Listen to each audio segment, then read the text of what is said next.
கிறிஸ்தேசுக்குள் அன்பாய் அழைக்கப்பட்ட அன்புக்குரிய சகோதரர்களே, அன்புக்குரிய சகோதரிகளே, மீண்டுமாக நம்முடைய வாழ்நாட்களில் ஒரு நாளை நமக்கு கிருபையாக குட்டி கொடுத்த நம்முடைய பிதாவாகிய தேவனுக்கு நம்முடைய ஆண்டவராகிய இயேசு கிறிஸ்துவின் நாமத்தினாலே நாம் துதிகளையும் ஸ்தோத்திரங்களையும் எடுத்துக்கொள்ளலாம். அடியேன் சார்ந்திருக்கக்கூடிய வேலூர் சபையில் இருக்கக்கூடிய அனைத்து அன்பு சகோதர சகோதரிகளின் அன்பின் வாழ்த்துகளையும் உங்களிடம் தெரிவித்துக் கொண்டு நாம் இன்றைய ஞாயிறு ஆராதனை பாடத்திற்குள்ளாக நாம் கடந்து செல்லலாம். ஸோ இன்றைக்கு நம்ம பார்க்கக்கூடிய பாடத்தினுடைய தலைப்பு என்ன அப்படின்னு பார்த்தோம்னா, தேவனுடைய முன் அறிவின்படி தெரிந்து கொள்ளப்பட்டவர்கள் அப்படின்ற ஒரு தலைப்பின் கீழே நாம் ஒரு பாடத்தை பார்க்க போகிறோம். ஸோ இதற்கு ஆதாரமாக நம்ம அப்போஸ்தலனாகிய பேதுரு எழுதின வசனத்தை எடுத்து வாசிக்கலாம். 1 பேதுரு 1:2 1 பேதுரு 1:2 பிதாவாகிய தேவனுடைய முன்னறிவின்படியே ஆவியின் பரிசுத்தமாக்குதலினாலே கீழ்ப்படிதலுக்கும் இயேசு கிறிஸ்துவனுடைய இரத்தம் தெளிக்கப்படுதலுக்கும் தெரிந்து கொள்ளப்பட்ட பரதேசிகளுக்கு எழுதுகிறதாவது, கிருபையும் சமாதானமும் உங்களுக்கு பெருக கடவுது. ஸோ இந்த வசனத்தை நம்ம அப்படியே ஆங்கிலத்தில் போட்டிருக்கேன். ஆக்சுவலாக இந்த வசனத்தை யாருக்கு அட்ரஸ் பண்ணி அப்போஸ்தலனாகிய பேதுரு எழுதிட்டு இருக்கிறார் அப்படின்னு பார்த்தீங்கன்னா, தெரிந்து கொள்ளப்பட்ட ஒரு வகுப்பாருக்காக என்ன பண்ணிருக்கார் அப்படின்னு பார்த்தீங்கன்னா எழுதப்பட்டிருக்குது அப்படின்னு சொல்லப்பட்டிருக்கு. இந்த தெரிந்து கொள்ளப்பட்ட வகுப்பார் எப்படி தெரிந்து கொள்ளப்பட்டிருக்காங்களாமா? Elect according to the foreknowledge of God, தேவனுடைய முன் அறிவின்படி தெரிந்து கொள்ளப்பட்டவர்கள் அப்படின்னு என்ன பண்ணப்பட்டிருக்குன்னா சொல்லப்பட்டிருக்கு. இந்த வசனத்துல ஒரு 6 முக்கியமான ஒரு வார்த்தை இருக்கிறத என்ன பண்றோம் அப்படின்னு பார்த்தீங்கன்னா நம்ம கவனிக்கிறோம். 1 எலெக்ட், அடுத்தது ப்ரீடெஸ்டைன், அடுத்தது sanctified, spirit begotten, obedient, justified. அதாவது இந்த வசனத்துக்குள்ள இந்த 6 கான்செப்ட் என்ன பண்ணுது அப்படின்னு பார்த்தீங்கன்னா இருக்கிறத நம்ம கவனிக்கிறோம். ஆக்சுவலா இது தெரிந்து கொள்ளப்பட்ட வகுப்பாரை பற்றி எழுதியிருக்குது. இந்த ஒரு வகுப்பார் அந்த ஒரு நிலைமைக்கு வருவதற்கு முதல்ல எந்த நிலைமைக்கு அவங்க வரணும் அப்படின்னு பார்த்தீங்கன்னா நீதிமானாக்கப்பட்ட நிலைமைக்கு வரணும். கரெக்டா? ஜஸ்டிஃபைட் கிளாஸ் என்ன பண்ணணும் அப்படின்னு பார்த்தீங்கன்னா ஆகணும். வந்துட்டு அவங்க தேவனுக்கு கீழ்ப்படிதலா இருக்கும் பொழுது அந்த நீதிமானாக்கப்பட்ட நிலைமையிலிருந்து தேவனுக்கென்று தங்களை அர்ப்பணிக்கும் பொழுது அடுத்த நிலைமைக்கு வராங்க அவங்க. அதுதான் ஸ்பிரிட் பிகாட்டன் கண்டிஷன், ஆவியில் ஜெனிப்பிக்கப்பட்ட ஒரு நிலைமை. ஆவியில் ஜெனிப்பிக்கப்பட்ட நிலைமை அப்படின்னு என்ன சொல்லலாம்? அப்படின்னா என்ன?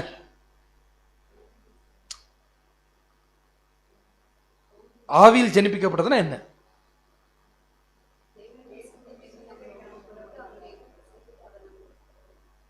கரெக்டா? என்னுடைய கேள்வி, ஆவியில் ஜெனிப்பிக்கப்படுதல் அப்படின்னு சொல்றோம் இல்லையா, அப்படின்னா என்ன? என்ன பண்ணுது? அதாவது மறுரூபமாகிறது. ஆக்சுவலா ஆவியில் ஜெனிப்பிக்கப்படுதல் அப்படின்றது என்ன அப்படின்னு பார்த்தீங்கன்னா, நமக்குள்ள நம்ம தேவனுக்கென்று நம்மளை ஒப்பு கொடுக்கும் பொழுது தேவன் ஒரு புதிய சிந்தையை என்ன பண்றாருன்னு பார்த்தீங்கன்னா உருவாக்குறார். அந்த சிந்தைக்கு தான் நம்ம என்ன பேர் கொடுக்குறோம் அப்படின்னா புது சிருஷ்டி அப்படின்னு என்ன பண்றோம்னா சொல்ல நியூ வில். அந்த புதிய சிந்தை என்பது யாரை போன்றே இருக்கக்கூடிய சிந்தை அப்படின்னு பார்த்தீங்கன்னா தேவனை போன்றே இருக்கக்கூடிய சிந்தை. அந்த சிந்தையினுடைய ஒரு கரு, அந்த ஸ்பார்க் அந்த இடத்துல என்ன ஆகுதுன்னு பார்த்தீங்கன்னா உருவாகுது. அந்த கருவை தான் நம்மளுடைய வாழ்நாள் முழுக்க என்ன பண்றோம்னா நம்ம வளர்த்து மறுரூபமாக்கி அதை பிறக்க வைக்கிறோம் நாம. கரெக்டுங்களா? ஸோ அந்த ஃபர்ஸ்ட் கண்டிஷன் தான் எது அப்படின்னு பார்த்தீங்கன்னா, நம்ம அர்ப்பணிக்கப்பட்ட உடனே நம்ம புது சிருஷ்டி ஆகக்கூடிய அந்த நிலைமை தான் ஸ்பிரிட் பிகாட்டன் அப்படின்னு சொல்றோம். அடுத்த கண்டிஷன் என்ன அப்படின்னு பார்த்தீங்கன்னா சாங்டிஃபைடு. அடுத்து பரிசுத்தமாக்கப்படுதல் என்ன பண்ணும் அப்படின்னா நமக்குள்ள நடக்கணும். அந்த பரிசுத்தமாக்கப்படுதல் நமக்குள்ள நடக்கணும் அப்படின்னு சொல்றதுன்னா என்ன அர்த்தம்னா, நம்ம புது சிருஷ்டி அடுத்து என்ன பண்ணோம்னா வளர்க்கணும். அந்த வளர்க்கறத நம்ம நிறைய பார்க்கறது கேரக்டர் டெவலப்மெண்ட். இதெல்லாம் ஏன் தேவன் பண்ணிருக்காரு அப்படின்னு பார்த்தீங்கன்னா, அவர் ஏற்கனவே அவருக்கென்று ஒரு குடும்பம் வரணுன்றது என்ன பண்ணிட்டாருன்னா முன்னாடியே தீர்மானிச்சு வச்சுட்டாரு, முன்கூட்டியே நிர்ணயிச்சு வச்சுட்டாரு. ஒரு குடும்பம் வரணும், அந்த குடும்பம் யாரை போலவே இருக்கணும் அப்படின்னு தேவன் முன்னாடியே முடிவு பண்ணிட்டாருன்னா அவரை மாதிரியே அந்த குடும்பம் இருக்கணும் அப்படின்றத முடிவு பண்ணிட்டார். அவரை மாதிரி அப்படின்னு சொல்லும் பொழுது அவர் இருக்கக்கூடிய அதே சாயல்ல, அவர் எந்த சாயல்ல இருக்கார்? ஆவியின் சாயல் அப்படின்றது ரொம்ப காமனான பதில்.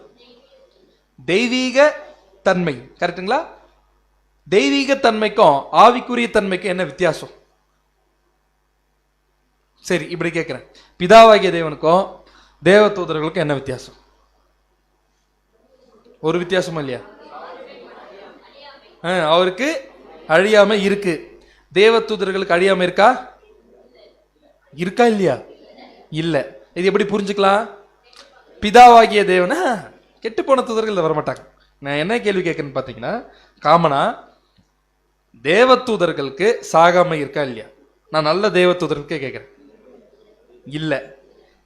தேவனுக்கு சாகாம இருக்கா இல்லையா? இருக்கு.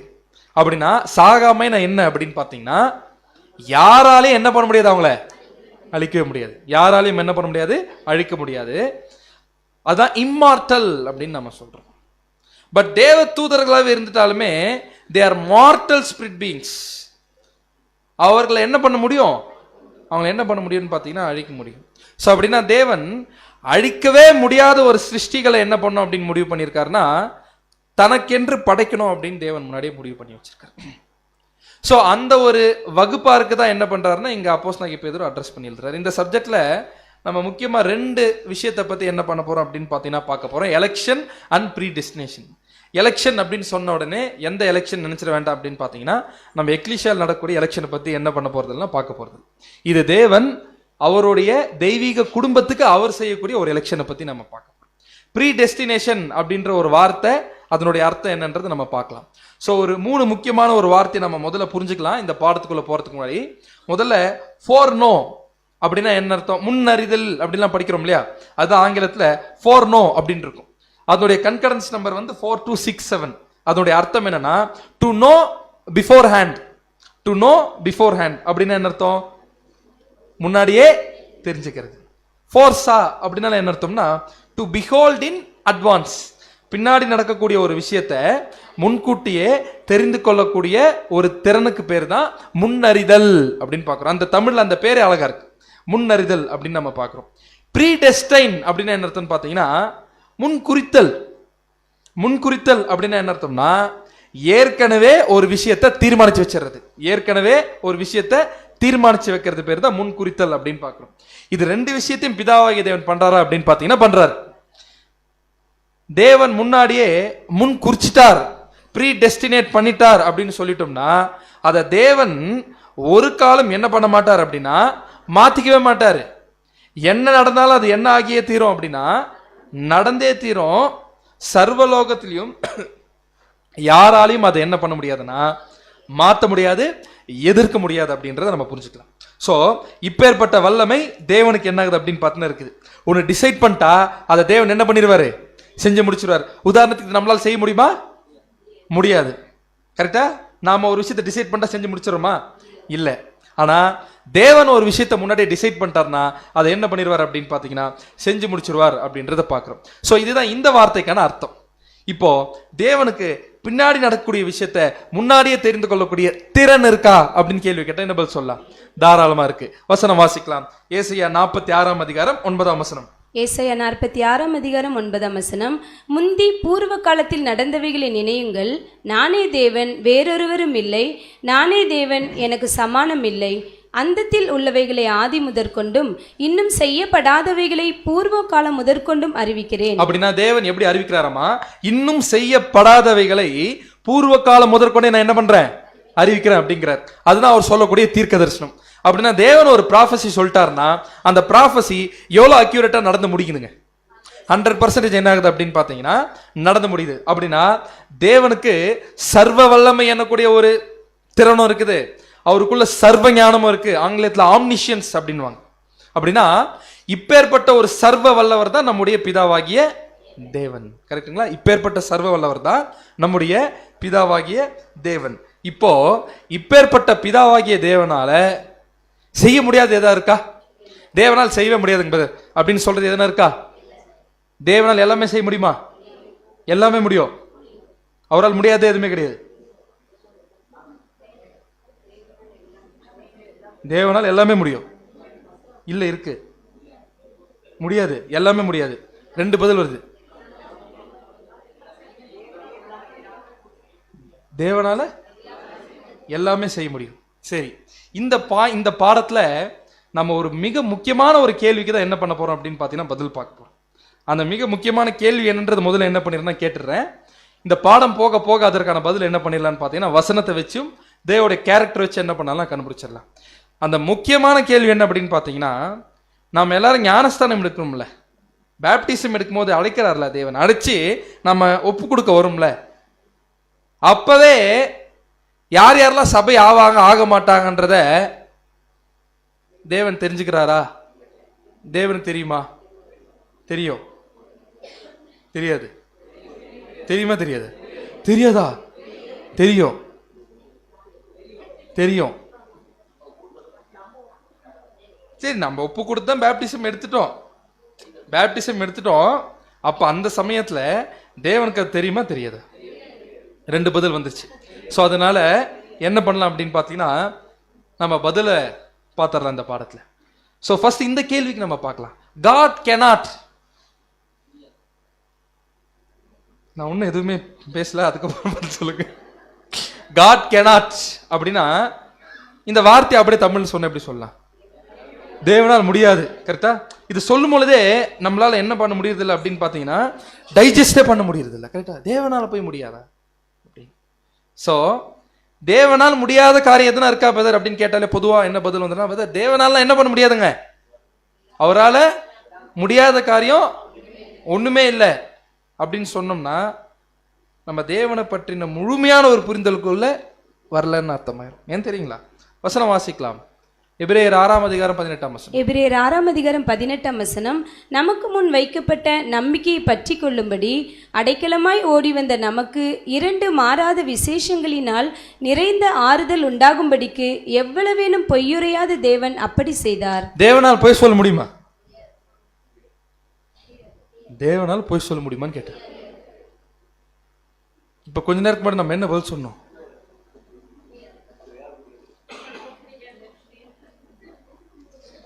தேவனால் எல்லாமே முடியுமா அப்படின்னு கேட்டா காமனா என்ன பண்ணிட்டோன்னு பார்த்தா, தேவனால் எல்லாமே முடியும். தேவனால் பொய் சொல்ல முடியுமா?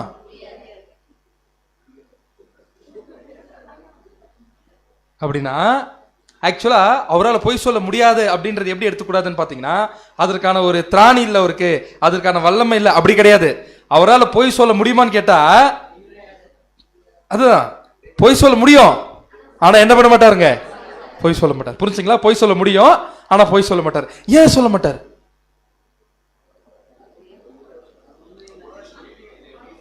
சூப்பர், அவர் நீதி உள்ள தேவன். கரெக்டுங்களா? அவர் நீதி உள்ள தேவன். அப்படின்னா தேவன் எதை செஞ்சாலுமே தன்னுடைய 4 பிரதான குணாதிசயத்தை மீறக்கூடிய எதையுமே தேவன் என்ன பண்றது இல்லைங்க, செய்ய மாட்டார். புரிஞ்சுங்களா? அதுதான் சர்வ வல்லமை உள்ள தேவன். அப்படின்னா அவரால் பொய் சொல்ல முடியுமான்னு கேட்டீங்கன்னா முடியும் ஆனா என்ன பண்ண மாட்டாருங்க, செய்ய மாட்டார். அதனால நம்ம தெளிவா என்ன சொல்லிடலாம், தேவனால என்ன பண்ண முடியாதுன்னு பாத்தீங்கன்னா பொய் சொல்ல முடியாது. ஏன் பொய் சொல்ல முடியாது அப்படின்னு பாத்தீங்கன்னா, அது அவருடைய கேரக்டர் என்ன ஆகுதுன்னு பாத்தீங்கன்னா மேட்ச் ஆகுது. அப்படின்னா தேவனுடைய கேரக்டருக்கு மேட்ச் ஆகாத எதையும் தேவன் என்ன பண்ண மாட்டாருங்க, செய்யவே மாட்டார். அப்படின்றத முதல்ல என்ன பண்ணலான்னு பாத்தீங்கன்னா புரிஞ்சுக்கலாம். அப்படின்னா தேவனால் முடியாத ஒரு காரியத்தை நம்ம பார்த்துட்டோம். ஃபர்ஸ்ட் பாயிண்ட் என்னன்னு பாத்தீங்கன்னா, அவரால் பொய் சொல்ல முடியாது. ரெண்டாவது 2 தீமோத்தேயு 2 அதிகாரம் 13 வசனம். 2 தீமோத்தேயு 2 அதிகாரம் 13 வசனம். நாம் உண்மை இல்லாதவர்களாயிருந்தாலும் அவர் உண்மையுள்ளவராயிருக்கிறார். அவர் தம்மை தாம் மறுதலிக்க மாட்டார். அவர் தம்மை தாம் மறுதலிக்க மாட்டார். ஆங்கிலத்தில் அழகா இருக்கும், he will never be untrue to himself. அப்படின்னு என்ன அர்த்தம்? அவருக்கு அவரே உண்மையற்றவராக தேவன் என்ன பண்ண மாட்டாருங்க, இருக்க மாட்டார். புரிச்சுங்களா? அப்படின்னா அவர் என்ன பண்றது அப்படின்னு பாத்தீங்கன்னா, அவர் தம்மை தாம் மறுதலிக்கிறதோ இல்லை. அப்படின்னா தெளிவா ஒரு விஷயம் என்ன புரிஞ்சது அப்படின்னு பாத்தீங்கன்னா, தேவன் செயல்படும் பொழுது அவருடைய குணாதிசயத்தை மீறி எந்த காரியத்திலும் அவர் என்ன பண்றதில்லை அப்படின்னு பாத்தீங்கன்னா செயல்படுறதில்லை அப்படின்றது நம்ம புரிஞ்சுக்கிறோம். உதாரணத்துக்கு இதை கொஞ்சம் நல்லா புரிஞ்சுக்கிறதுக்கு இந்த கேள்விக்கு நம்ம பதில் பார்க்கலாம். என்ன அப்படின்னு பாத்தீங்கன்னா, could God create a rock so heavy that he could not lift it? அதாவது தேவனாலேயே தூக்க முடியாத ஒரு பாறைய தேவன் உருவாக்குவார் அப்படின்னு கேட்டேன். நம்ம சொல்லலாம், தேவனாலே தூக்க முடியாது, சும்மா ஹைபாத்தட்டிக்கல் கொஸ்டின் தான். தேவனாலேயே தூக்க முடியாத ஒரு பாறைய தேவன் உருவாக்குவாரா? அவரால் முடியாதா? ஏன் செய்ய மாட்டாரு? ஏன் செய்ய மாட்டாரு? கரெக்ட். அப்படின்னா தேவன் சில விஷயத்தை செய்ய மாட்டார் அப்படின்னா அதுக்கு ஒரே காரணம் எதுவா இருக்கும் அப்படின்னா, அவருடைய கேரக்டருக்கு மேட்ச் ஆகாத எதுவும் தேவன் என்ன பண்றது இல்லைங்க, அந்த இடத்துல செய்யவே மாட்டார். புரிஞ்சுங்களா? இப்போ அதே ஒரு கேள்விய இப்ப வைக்கிறேன். என்ன அப்படின்னு பாத்தீங்கன்னா, அவருடைய முன்னறிதலின் ஞானம் இருக்கு இல்லையா, அவருடைய ஃபோர் நாலேஜ், பின்னாடி நடக்கக்கூடிய ஒரு விஷயத்த முன்கூட்டியே அறிந்து கொள்ளக்கூடிய ஒரு திறன் இருக்கு இல்லையா, அந்த திறனை தேவன் பயன்படுத்தும் பொழுது ஒருவேளை அவருடைய குணாதிசயம் கெட்டு போகுதுன்னா அந்த இடத்துல தேவன் அதை பயன்படுத்துவாரா? புரிஞ்சுங்களா? அதாவது திருப்பி சொல்றேன், அவருடைய முன்னறிதலின் ஞானம், அந்த ஒரு வல்லமை இருக்கு பாத்தீங்களா, அது ஒரு வேலை செயல்படுத்தும் போது, ஒரு இடத்துல செயல்படுத்துறாருன்னா அந்த இடத்துல செயல்படுத்தும் பொழுது அவருடைய குணாதிசயம் கெட்டு போகுது அப்படின்னு வச்சுக்கலாம். அந்த இடத்துல அவருடைய ஃபோர் நாலேஜை தேவன் பயன்படுத்துவாரா அப்படின்னு பார்த்தோம்னா என்ன பதில் சொல்லலாம்? எஸ்ஸா நோவா? நோ. அப்படின்னா தெளிவா ஒரு பாயிண்ட் இதுலயும் நம்ம பார்த்துட்டோம், தேவன் அவருடைய முன்னறிதலின் ஞானத்தை கூட அவருடைய குணாதிசயத்தை கெடுத்துட்டு என்ன பண்றது இல்லைங்க, செய்யறதில்லை அப்படின்றது என்ன பண்றோம்னு பார்த்தீங்கன்னா புரிஞ்சுக்கிறோம். அப்படின்னா அடுத்து என்ன பார்க்கலாம் அப்படின்னா, தேவன் அவருடைய முன்னறிதலின் ஞானத்தை எப்படி பயன்படுத்துறாரு, எப்படி பயன்படுத்துறது இல்லை அப்படின்றத என்ன பண்ணலாம்னா புரிஞ்சுக்கலாம். தேவனுடைய முன்னறிதல் ஞானத்தை எப்படி பிரிக்கலாம் அப்படின்னா 2 கேட்டகரி என்ன பண்ணலாம்னு பார்த்தீங்கன்னா பிரிக்கலாம். ஸோ ஃபர்ஸ்ட் கேட்டகரி எதை பத்தினது அப்படின்னு பார்த்தீங்கன்னா தேவனுடைய திட்டத்தை பத்தினது. தேவனுடைய திட்டத்தை பத்தினது. ஸோ தேவனுடைய திட்டம் அப்படின்னு எடுத்துக்கணும்னா அவருடைய திட்டத்தை எல்லாமே தேவன் என்ன பண்ணியிருக்காருன்னா முன்னாடியே அறிஞ்சு வச்சிருக்காரு. முன்னாடி என்ன பண்ணியிருக்காருன்னு பார்த்தீங்கன்னா அறிஞ்சு வச்சிருக்காரு. வாசிக்கலாம். அப்போஸ்தலர் 15ஆம் அதிகாரம் 18ஆம் வசனம். அப்போஸ்தலர் 15ஆம் அதிகாரம் 18ஆம் வசனம். உலக தோற்றம் முதல் தேவனுக்கு தம்முடைய கிரியைகள் எல்லாம் தெரிந்திருக்கிறது. உலக தோற்றம் முதல் தேவனுக்கு தம்முடைய கிரியைகள் எல்லாம் என்ன இருக்காமா தெரிஞ்சிருக்கு அப்படின்னு பார்க்கிறோம். அப்படின்னா உலக தோற்றத்துக்கு முன்னாடியே தேவன் அவர் எப்படி கம்பேர் பண்ணலாம்னா, ஒரு ஆர்கிடெக்ட் இருக்கிறாருன்னு வைங்க. ஒரு ஆர்கிடெக்ட் என்ன பண்ணுவாருங்க, முதல்ல என்ன பண்ணிடுவாருன்னா டைரக்டா பில்டிங் கட்ட ஆரம்பிச்சிருவாரா? முதல்ல என்ன இருக்கும் அப்படின்னு பார்த்தீங்கன்னா கம்ப்ளீட் பிளான் யார் கையில் இருக்கும் அப்படின்னா அவர் கையில் இருக்கும். அந்த ஆர்கிடெக்ட் கையில் என்ன பண்ணணும்னு பார்த்தீங்கன்னா இருக்கும். அந்த மாதிரி தான் கம்ப்ளீட் பிளானை தேவன் முன்னாடியே என்ன பண்ணியிருக்காரு அப்படின்னு பார்த்தீங்கன்னா அறிஞ்சு வச்சிருக்கார் அப்படின்னு பார்க்கிறோம். தேவனுக்கு தம்முடைய கிரியைகள் எல்லாம் தெரிந்திருக்கிறது அப்படின்னு பார்க்கிறோம். அப்படின்னா கம்ப்ளீட்டா இந்த வசனம் எதை பத்தினது பேசுது அப்படின்னு பார்த்தீங்கன்னா அவருடைய திட்டத்தை பத்தி, அவருடைய கிரியைகள் அப்படின்னு சொல்லும் பொழுது அவருடைய திட்டத்தை பத்தி என்ன பண்ணுதுன்னு பார்த்தீங்கன்னா பேசுது. அவருடைய பிளான்ல எந்த விதமான மாற்றங்களும் என்ன ஆகாது அப்படின்னு பார்த்தீங்கன்னா இருக்காது. அவருடைய பிளான்ல எந்த விதமான மாற்றங்களும் இருக்காது. இட் இஸ் இன்ஃபேலியபிளி ஃபார் நோன் அப்படின்னா என்ன அர்த்தம்னா அது தவறே இல்லாம தேவன் முன்னாடி என்ன பண்ணியிருக்காரு அப்படின்னு பார்த்தீங்கன்னா பிளான்ல இருக்குது. அந்த விஷயத்துக்குள்ள யாராலும் என்ன பண்ண முடியாது அப்படின்னு பார்த்தீங்கன்னா தலையிட முடியாது. ஆனா என்னுடைய கேள்வி என்னன்னா, அந்த பிளான்குள்ள சுயாதீனம் உள்ள சிருஷ்டிகள் இருக்கிறாங்க பார்த்தீங்களா, அவங்களுடைய அல்டிமேட் முடிவு என்னவா இருக்கும் அப்படின்றத தேவன் முன்னாடியே முன்னறிஞ்சுக்கிறாரா அப்படின்னு கேள்வி கேட்ட என்ன பதில் சொல்லலாம்? நோ. ஏன்? சரி, ஒரு கொஸ்டின் வைக்கிறேன். உதாரணத்துக்கு ஒரு பிளான்ல ராஜ்யத்துல ஷீப்ஸ் அண்ட் கோட்ஸ் வர போறாங்களா? வெள்ளாடு செம்மறியாடு என்ன பண்ண போறாங்க? வர போறாங்க. யாரை பற்றினது? இது உலக ஜனங்களை பத்தினது. கரெக்டுங்களா? அப்படின்னா வெள்ளாடு வகுப்பார் இருக்காங்கன்றது பிளான்ல இருக்கு, செம்மறியாடு வகுப்பார் இருக்கிறாங்கன்றது பிளான்ல இருக்கு. இப்போ தேவன் அவருடைய முன்னறிதலின் ஞானத்தை பயன்படுத்தி 1000 ஆண்டு அரசாட்சியுடைய முடிவுல யார் யாரெல்லாம் செகண்ட் டெத் போக போறாங்க, எந்தெந்த மனுஷன்லாம் நித்திய ஜீவனுக்கு போக போறாங்கன்றத அவங்களுடைய முடிவை அவருடைய முன்னறிதலின் ஞானத்தை பயன்படுத்தி தேவன் தெரிந்து கொள்கிறாரா? இல்லை. ஆமாண்ணா ஏமா? இல்லைன்னா இல்லை. ஏன் இல்லை? ஏன்னா சுயாதீனம் என்பது சரியான பதில். இல்லைன்றத சரியான பதில். அது எப்படி புரிஞ்சுக்கலாம்? இல்ல சுயாதீனம் எப்படி எப்படி ரோல் பிளே பண்ணுது?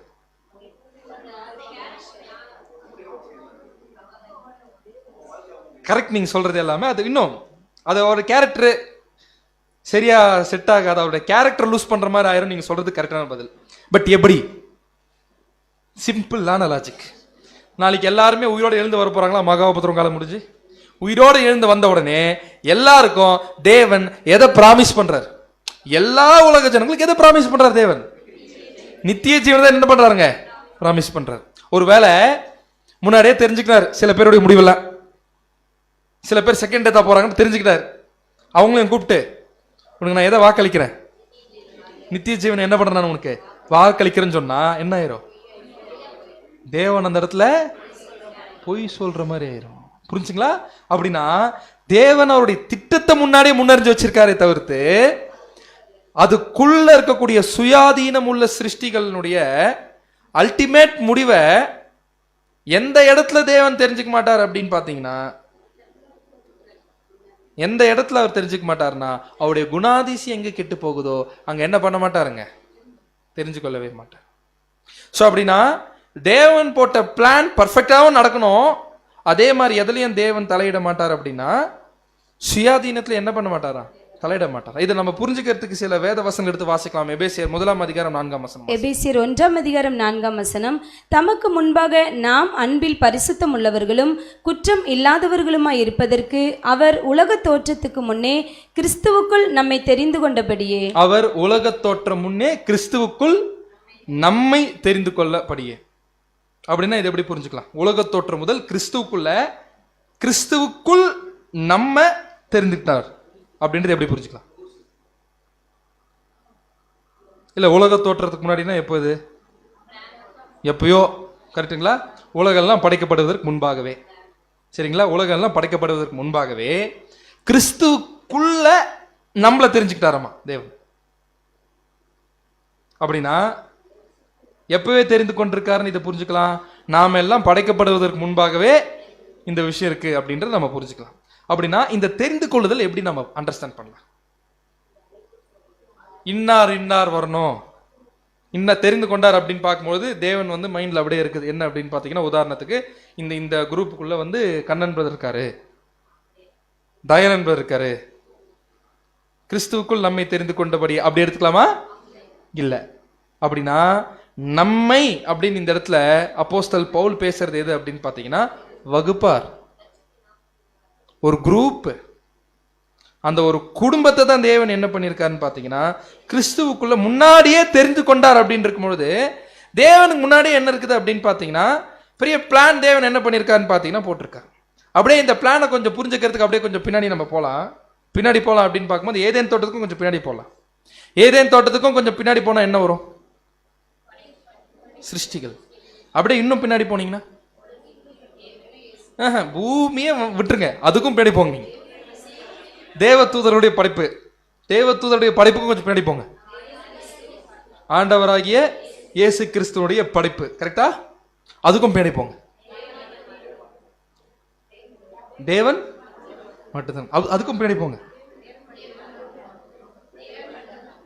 போயிட்டே இருந்தோம்னா என்ன பியூட்டி அப்படின்னு பார்த்தீங்கன்னா, இன்ஃபைனட் அப்படின்னு சொல்லுவோம் நம்ம. அப்படின்னு என்ன அர்த்தம்? முடிவில்லா. அது அப்படியே நம்ம யோசிக்கும் பொழுதே நம்ம மைண்ட்ல எப்படி தான் யோசிப்போம் அப்படின்னு பார்த்தீங்கன்னா, ஃபார்வர்ட்ல யோசிப்போம். இப்போ உதாரணத்துக்கு யுகங்கள் அப்படின்னு சொல்லும் பொழுது அது என்ன ஆகிட்டே இருக்கும் பிரதர்? போயிட்டே இருக்கும், இன்ஃபைனட்டா போயிட்டே இருக்கும்னு ஃபியூச்சர்ல யோசிக்கிறோம். பாஸ்ட்ல இன்ஃபைனட் யோசிக்க முடியுமா? ஆனா தேவன் எப்படி இருக்காருன்னா பாஸ்ட்ல என்ன பண்றாருங்க? இன்ஃபைனட்டா இருக்கிறாரு.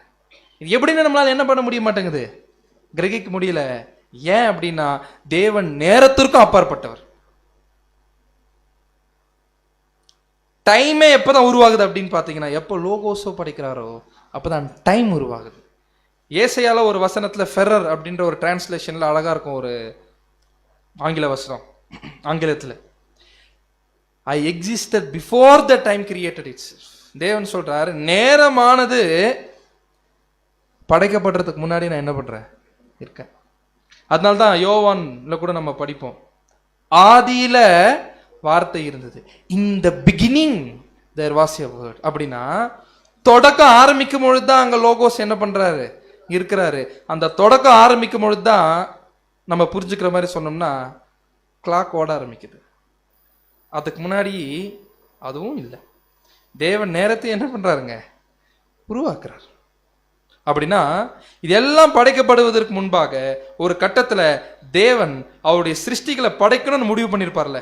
அவர் படைக்கணும்னு முடிவு பண்ணும் பொழுதே தேவன் ரெண்டு மாதிரி என்ன பண்ணலாம் அப்படின்னு பார்த்தீங்கன்னா படைக்கலாம். எப்படி படைக்கலாம் அப்படின்னு பார்த்தீங்கன்னா, ஒன்று அந்த படைப்புகள் பர்ஃபெக்டாவே இருக்கணும் அப்படின்றது என்ன பண்ணலாம்? படிச்சிடலாம். படைக்கலாமா? படிச்சிடலாம். உள்ளுக்குள்ளவே அவங்களால எந்த தவறும் செய்ய முடியாத நிலைமையில படைக்க முடியுமா? தாராளமா என்ன பண்ணலாம்? படைக்க முடியும். ஆனா தேவன் அப்படி படைச்சிருக்காரா? இல்ல. ஏன் படைக்கலைங்க அப்படி? ஏன்னா தேவன் யோசிச்சிருக்கணும்ல. இதுக்கு முன்னாடி அந்த கிரியேட்டிவ் ஆக்டிவிட்டிக்குள்ள போறதுக்கு முன்னாடியே தேவன் யோசிச்சிருந்திருக்கணும். ஏன் அப்படி தேவன் படைக்கல? அப்படின்னா அவங்களால தவறே செய்ய முடியாது அப்படின்றத படிச்சிட்டோம்னா அவங்க என்னவாயிருவாங்கன்னு பார்த்தீங்கன்னா ஒரு ரோபோட், ஒரு மிஷின் மாதிரி தான் என்ன பண்ணும் அப்படின்னு பார்த்தீங்கன்னா இருக்கும். அப்போ அதை பிளான் ஏன்னு எடுத்துக்கலாம், இந்த மாதிரி படிக்கிறது. அப்போ பிளான் ஏன் செட் ஆகுதா தேவனுக்கு? செட் ஆகலை. ஏன் அப்படின்னு பார்த்தீங்கன்னா அது ஒரு உள்ளார்ந்த அன்பா வருமா அப்படின்னு பார்த்தீங்கன்னா அவரை நோக்கி அந்த படைப்புகள் கிட்ட இருந்து வருமா அப்படின்னு பார்த்தா வராது. அப்போ ஆப்ஷன் வந்து ஒரே ஒரு ஆப்ஷன் தான், பிளான் பி தான். என்னது?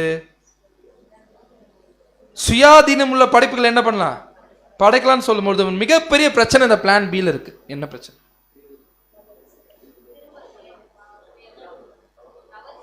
சிம்பிளான ஒரே பாயிண்ட்னா அவங்க என்னென்ன பண்ணலாம், அவங்க என்னென்ன பண்ணலாம், அவங்க என்னென்ன பண்ணலாம் அப்படின்னு சொல்லும்போது இந்த படைத்தவருக்கே விரோதமா கூட என்ன பண்ணலாம். அப்ப தேவன் பிளான் பண்ணும் பொழுதே அவருக்கு தெரியும் சில படைப்புகள் ஆட்டோமேட்டிக்கா என்ன பண்ணிதான் ஆகும், தன்னையே எதிர்க்கும். அப்படின்னா இப்ப தேவனுக்கு ஒரே ஆப்ஷன் தான். இப்ப ஸ்டார்டிங்ல அவர் படைக்கும் பொழுது எப்படி படைக்க முடியாது அவர்னால? எப்படி படைக்க முடியாதுன்னா சாகாமை உரிய தன்மையோட படைக்க முடியாது எடுத்த உடனே எந்த படைப்பையும். ஏன்? தவறு செய்யும் போது அவங்களை என்ன பண்ண முடியாதுங்க, அழிக்க முடியாது. புரிஞ்சுங்களா? தவறு செய்யும் போது அவங்களை என்ன பண்ண முடியாது, அழிக்க முடியாது. அப்படின்னா இப்ப தேவன் அதனாலதான் எடுத்த உடனே அவர் சிருஷ்டிப்புகளில் எந்த படைப்புகளையும் எப்படி படைச்சிடல அப்படின்னு பார்த்தீங்கன்னா தேவன் அழியாமையோட படைக்கல. கொஞ்சம் கம்பேர் கொஞ்சம் யோசிச்சு பாருங்க. லூசிஃபருக்கு மட்டும் சாகாம இருந்துச்சுன்னா எப்படி இருக்கும்?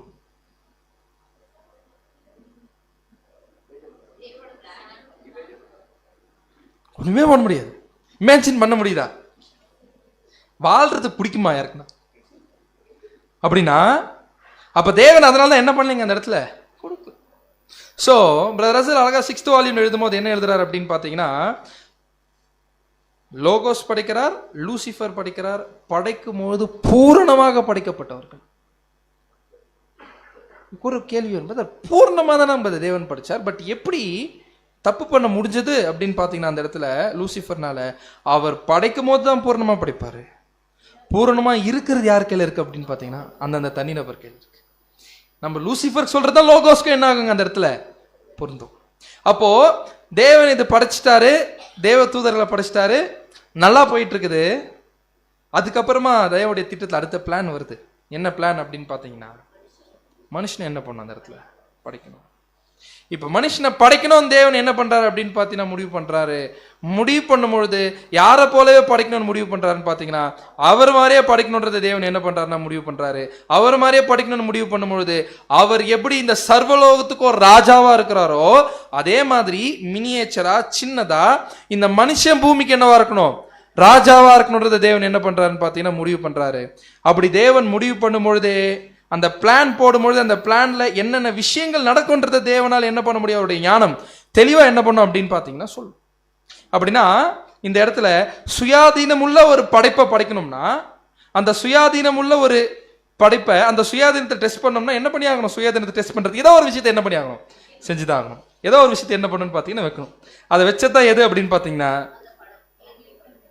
பழம். சரிங்களா? அப்படின்னா அந்த பழத்தை அவர் சாப்பிட போறாருன்றத தேவனுக்கு தெரியுமா? தெரியும். எப்படி தெரியாது அப்படின்னு பார்த்தீங்கன்னா அவர் போய் ஒரு ஃபாஸ்ட் ஃபார்வர்டு போய் என்ன பண்ண போறார் ஆதாம் அப்படிலாம் பார்க்க மாட்டார் தேவன். இந்த சூழ்நிலைக்குள்ள இந்த காம்பினேஷன்ல வச்சா ஒரு கட்டத்தில் நிச்சயமா சுயாதீனம் உள்ள படிப்பு அது என்னன்னு என்ன பண்ணி ஆகும், டச் பண்ணி ஆகும். ஏன்னா இன்னும் அனுபவம் இல்லை ஆதாமுக்கு. கரெக்டா? இன்னும் என்ன கிடையாதுன்னு பார்த்தீங்கன்னா ஆதாமுக்கு அனுபவம் கிடையாது. ஆனா ஒருவேளை மற்றவங்களுக்கு யாருன்னா நடந்து இருந்துச்சுன்னா கூட அதை பார்த்து செய்யாம கூட என்ன பண்ணிருக்கலாம், இருந்திருக்கலாம்.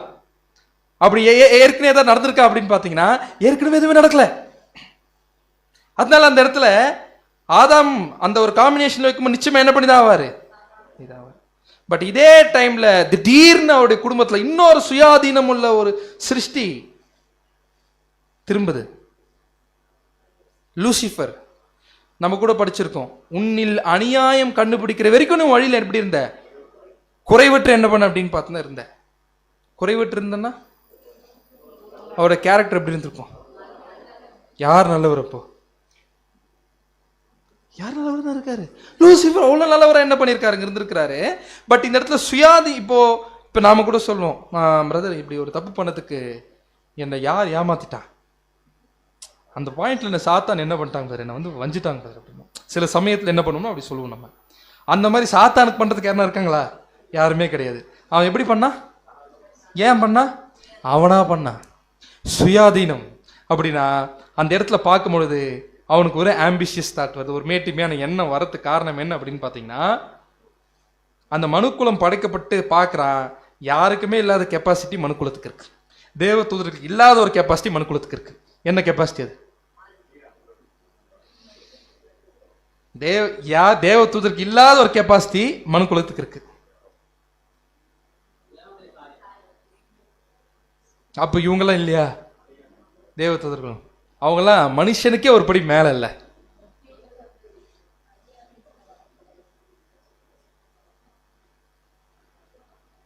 பலுகி பெருகிறது,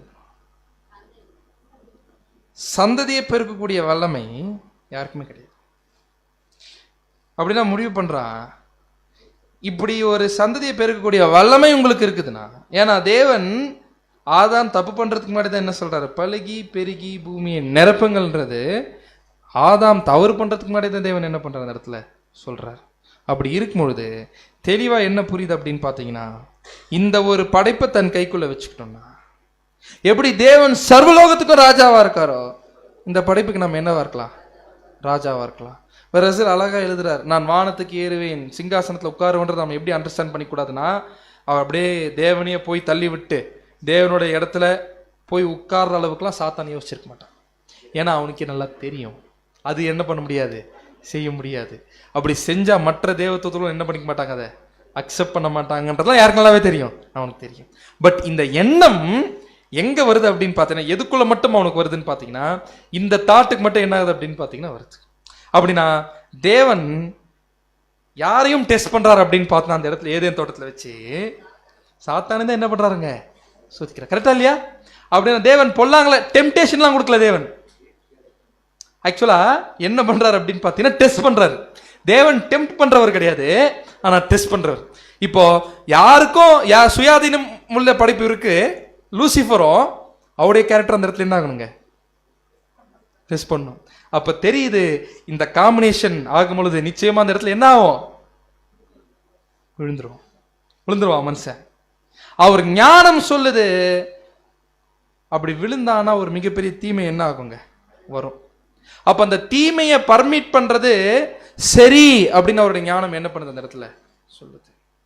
அப்படின்னா இந்த தீமையை தேவன் என்ன பண்றாருன்னா அனுமதிக்கிறார். ஏன் சரி அப்படின்னு சொல்றாருன்னு பாத்தீங்கன்னா, இந்த இடத்துல அவருடைய மிகப்பெரிய பிளான் என்னவா இருக்குன்னு பாத்தீங்கன்னா, தனக்கென்று ஒரு தெய்வீக குடும்பத்தை என்ன பண்ணியாகணும், செலக்ட் பண்ணணும் அப்படின்றது முடிவு பண்றாரு. அந்த தெய்வீக குடும்பத்தை செலக்ட் பண்ணணும்னா, அந்த தெய்வீக குடும்பத்துக்கு சாகாமைக்குரிய தன்மை என்ன பண்ணணும்னா கொடுக்கணும். அந்த சாகாமைக்குரிய தன்மை கொடுக்கணும்னா சோதிக்காம என்ன பண்ண முடியாது, கொடுக்க முடியாது. அப்படின்னா சோதிக்கிறதுக்கு ஒரு களம் என்ன பண்ணப்படுது, தேவைப்படுது. அதுக்கு அனுமதியா எது பயன்படுதுன்னா, தீமையை அனுமதிக்கிறதன் மூலமாக மனுக்குலமோ என்ன தெரிஞ்சுக்கும், ஏன்னா தீமையை நன்மையை அப்ரிஷியேட் பண்ணணும்னு வச்சுக்கோங்களேன்.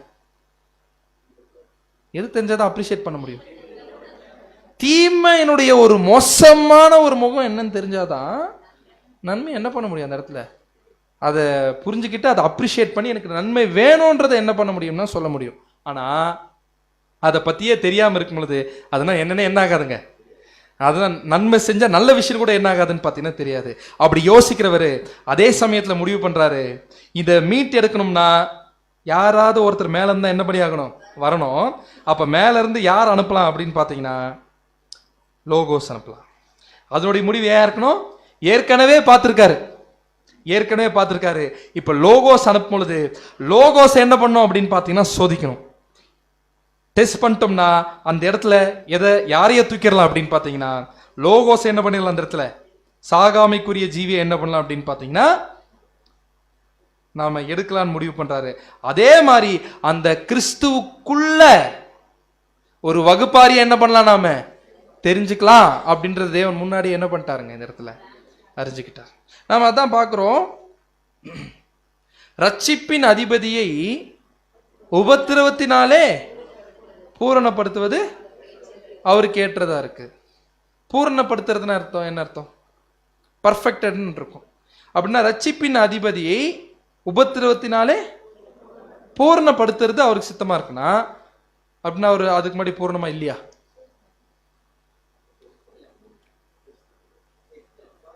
இல்ல, நான் என்ன கேட்கிறேன்னு பாத்தீங்கன்னா, பர்ஃபெக்டட் த்ரூ சஃபரிங், அவர் கேரக்டர்ல பூர்ணமா இருக்கிறாரு. பட் ரட்சிப்பின் அதிபதியை உபத்திரவத்தினாலே பூரணப்படுத்துறது அப்படின்னும் போது அந்த வார்த்தை என்னதான் நமக்கு பதில் கொடுக்குது?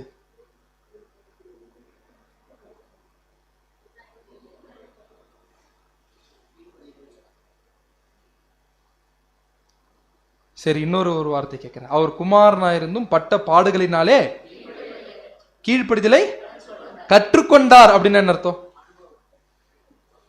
எதை கற்றுக்கொண்டாரா? அப்ப அவர் கத்துக்கிறதுக்கு முன்னாடி அப்ப ஏன் கீழ்ப்படிதலை கற்றுக்கொண்டார்ன்ற கோஷம்?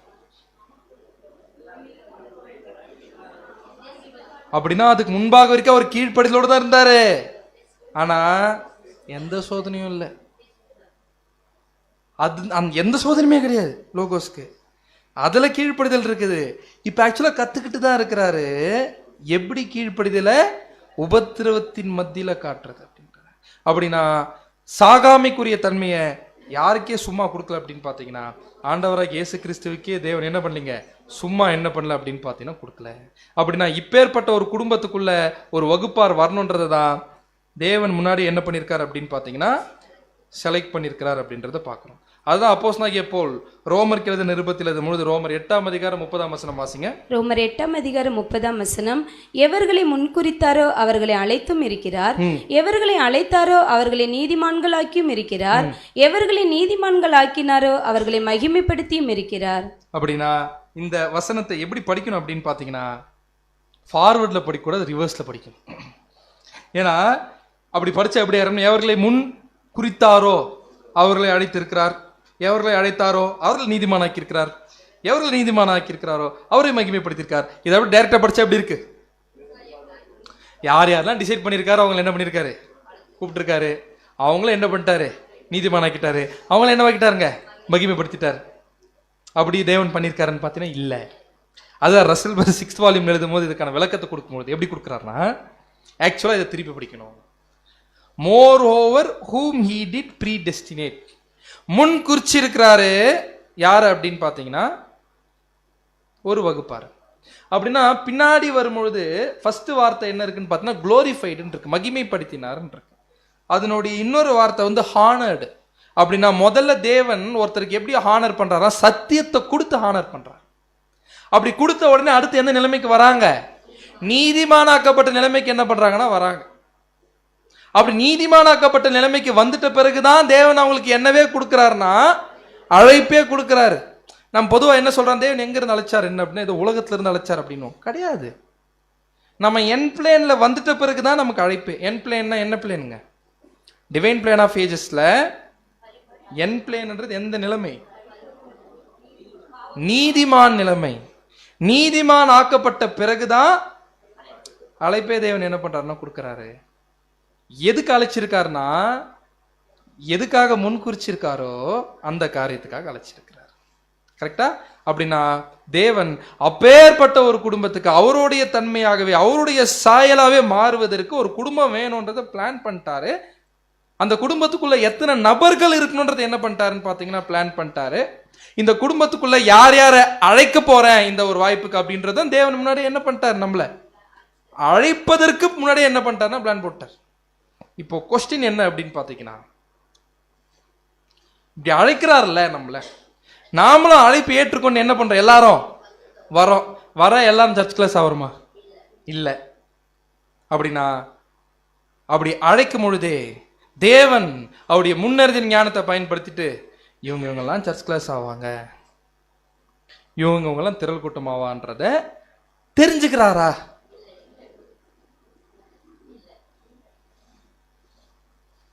இந்த பக்கம் பதிலே வர மாட்டேங்குது.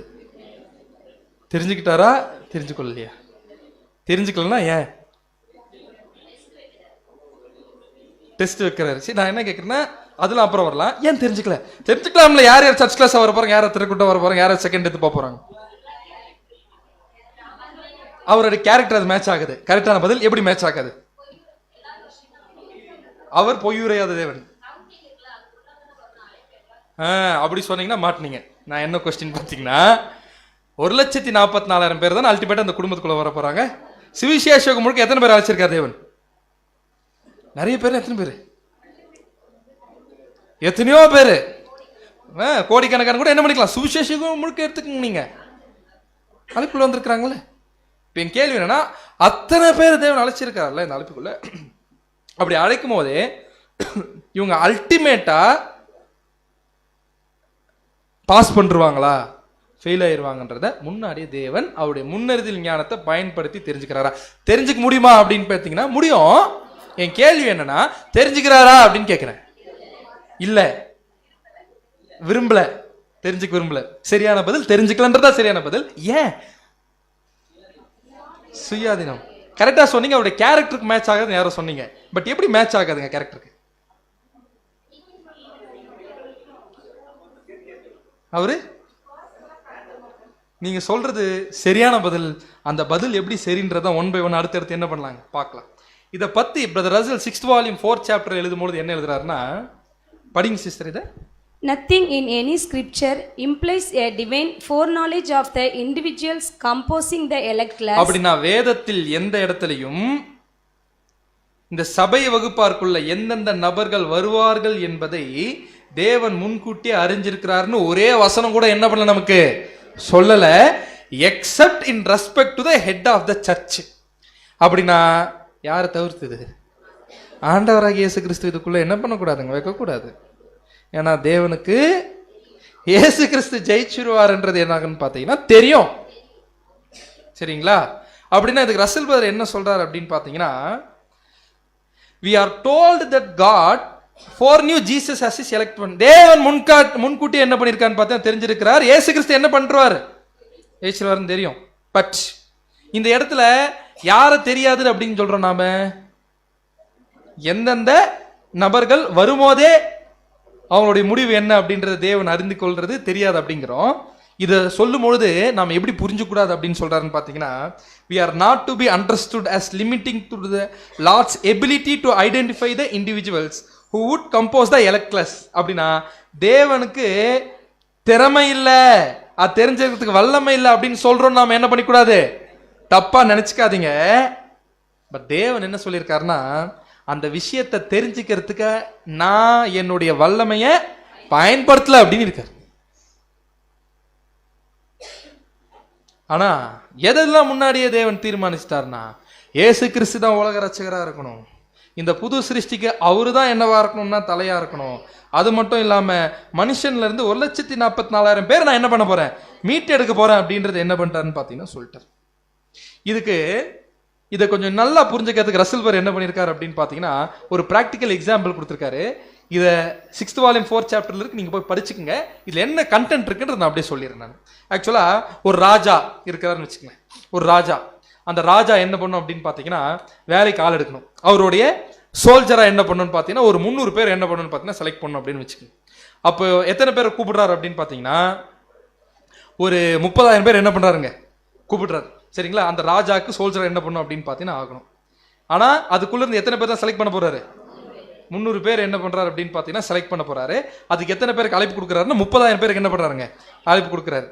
இப்போ கொடுக்கும் பொழுது யாரை 300 பேரை செலக்ட் பண்ணுவார் அந்த ராஜா?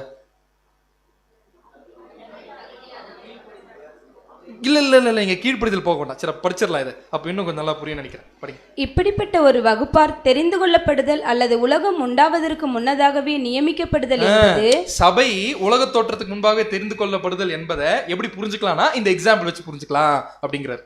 பிரிட்டிஷ் ராணுவத்துல ராஜாவுக்கு சொந்தமானவர்கள் என்ற பட்டாளத்திற்கு ஒரு குறிப்பிட்ட எண்ணிக்கையான ராணுவ வீரர்கள் இருக்க வேண்டும் என்று முன்னதாகவே நியமனம் செய்வது போன்றும், இப்போது அதில் இருக்கும் ராணுவ வீரர்கள் பிறக்க முன்னரே அவர்களுடைய தகுதிகளான எடை, உயரம், விசேஷ திறமைகள் போன்றவை முன்னமே குறிக்கப்பட்டது போன்றும் ஆகும்.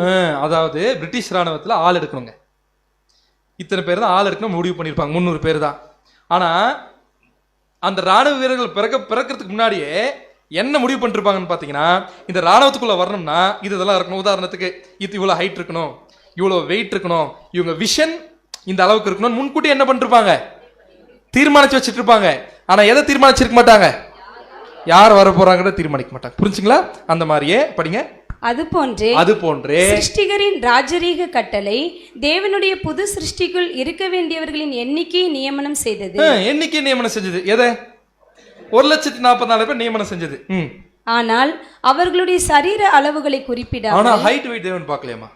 ஆனா என்ன விஷயத்தை முன்னாடி குறிச்சு வச்சுட்டாரா? படிங்க. அவர்களுடைய நெறிமுறைகளையும் இருதயத்தின் குணாதிசய அளவுகளையும் குறிப்பிட்டது. எதை முன்கூட்டியே டிசைட் பண்ணி வச்சுட்டார்? கேரக்டர் டிசைடட் அப்படின்னு என்ன அர்த்தம்? கேரக்டர் டிசைடட் அப்படின்னு என்ன அர்த்தம்? ப்ரீ டெஸ்டினேட்டட் எது அப்படின்னு பார்த்தீங்கன்னா நபர்கள்ல கேரக்டர். கிறிஸ்துவின் சாயல் ஏற்கனவே, கிறிஸ்துவின் சாயல் தேவனுடைய சாயல், அதை ஏற்கனவே டிசைட் பண்ணி வச்சிட்டார் அப்படின்னு என்ன அர்த்தம்? என்ன புரிஞ்சுக்கலாம்?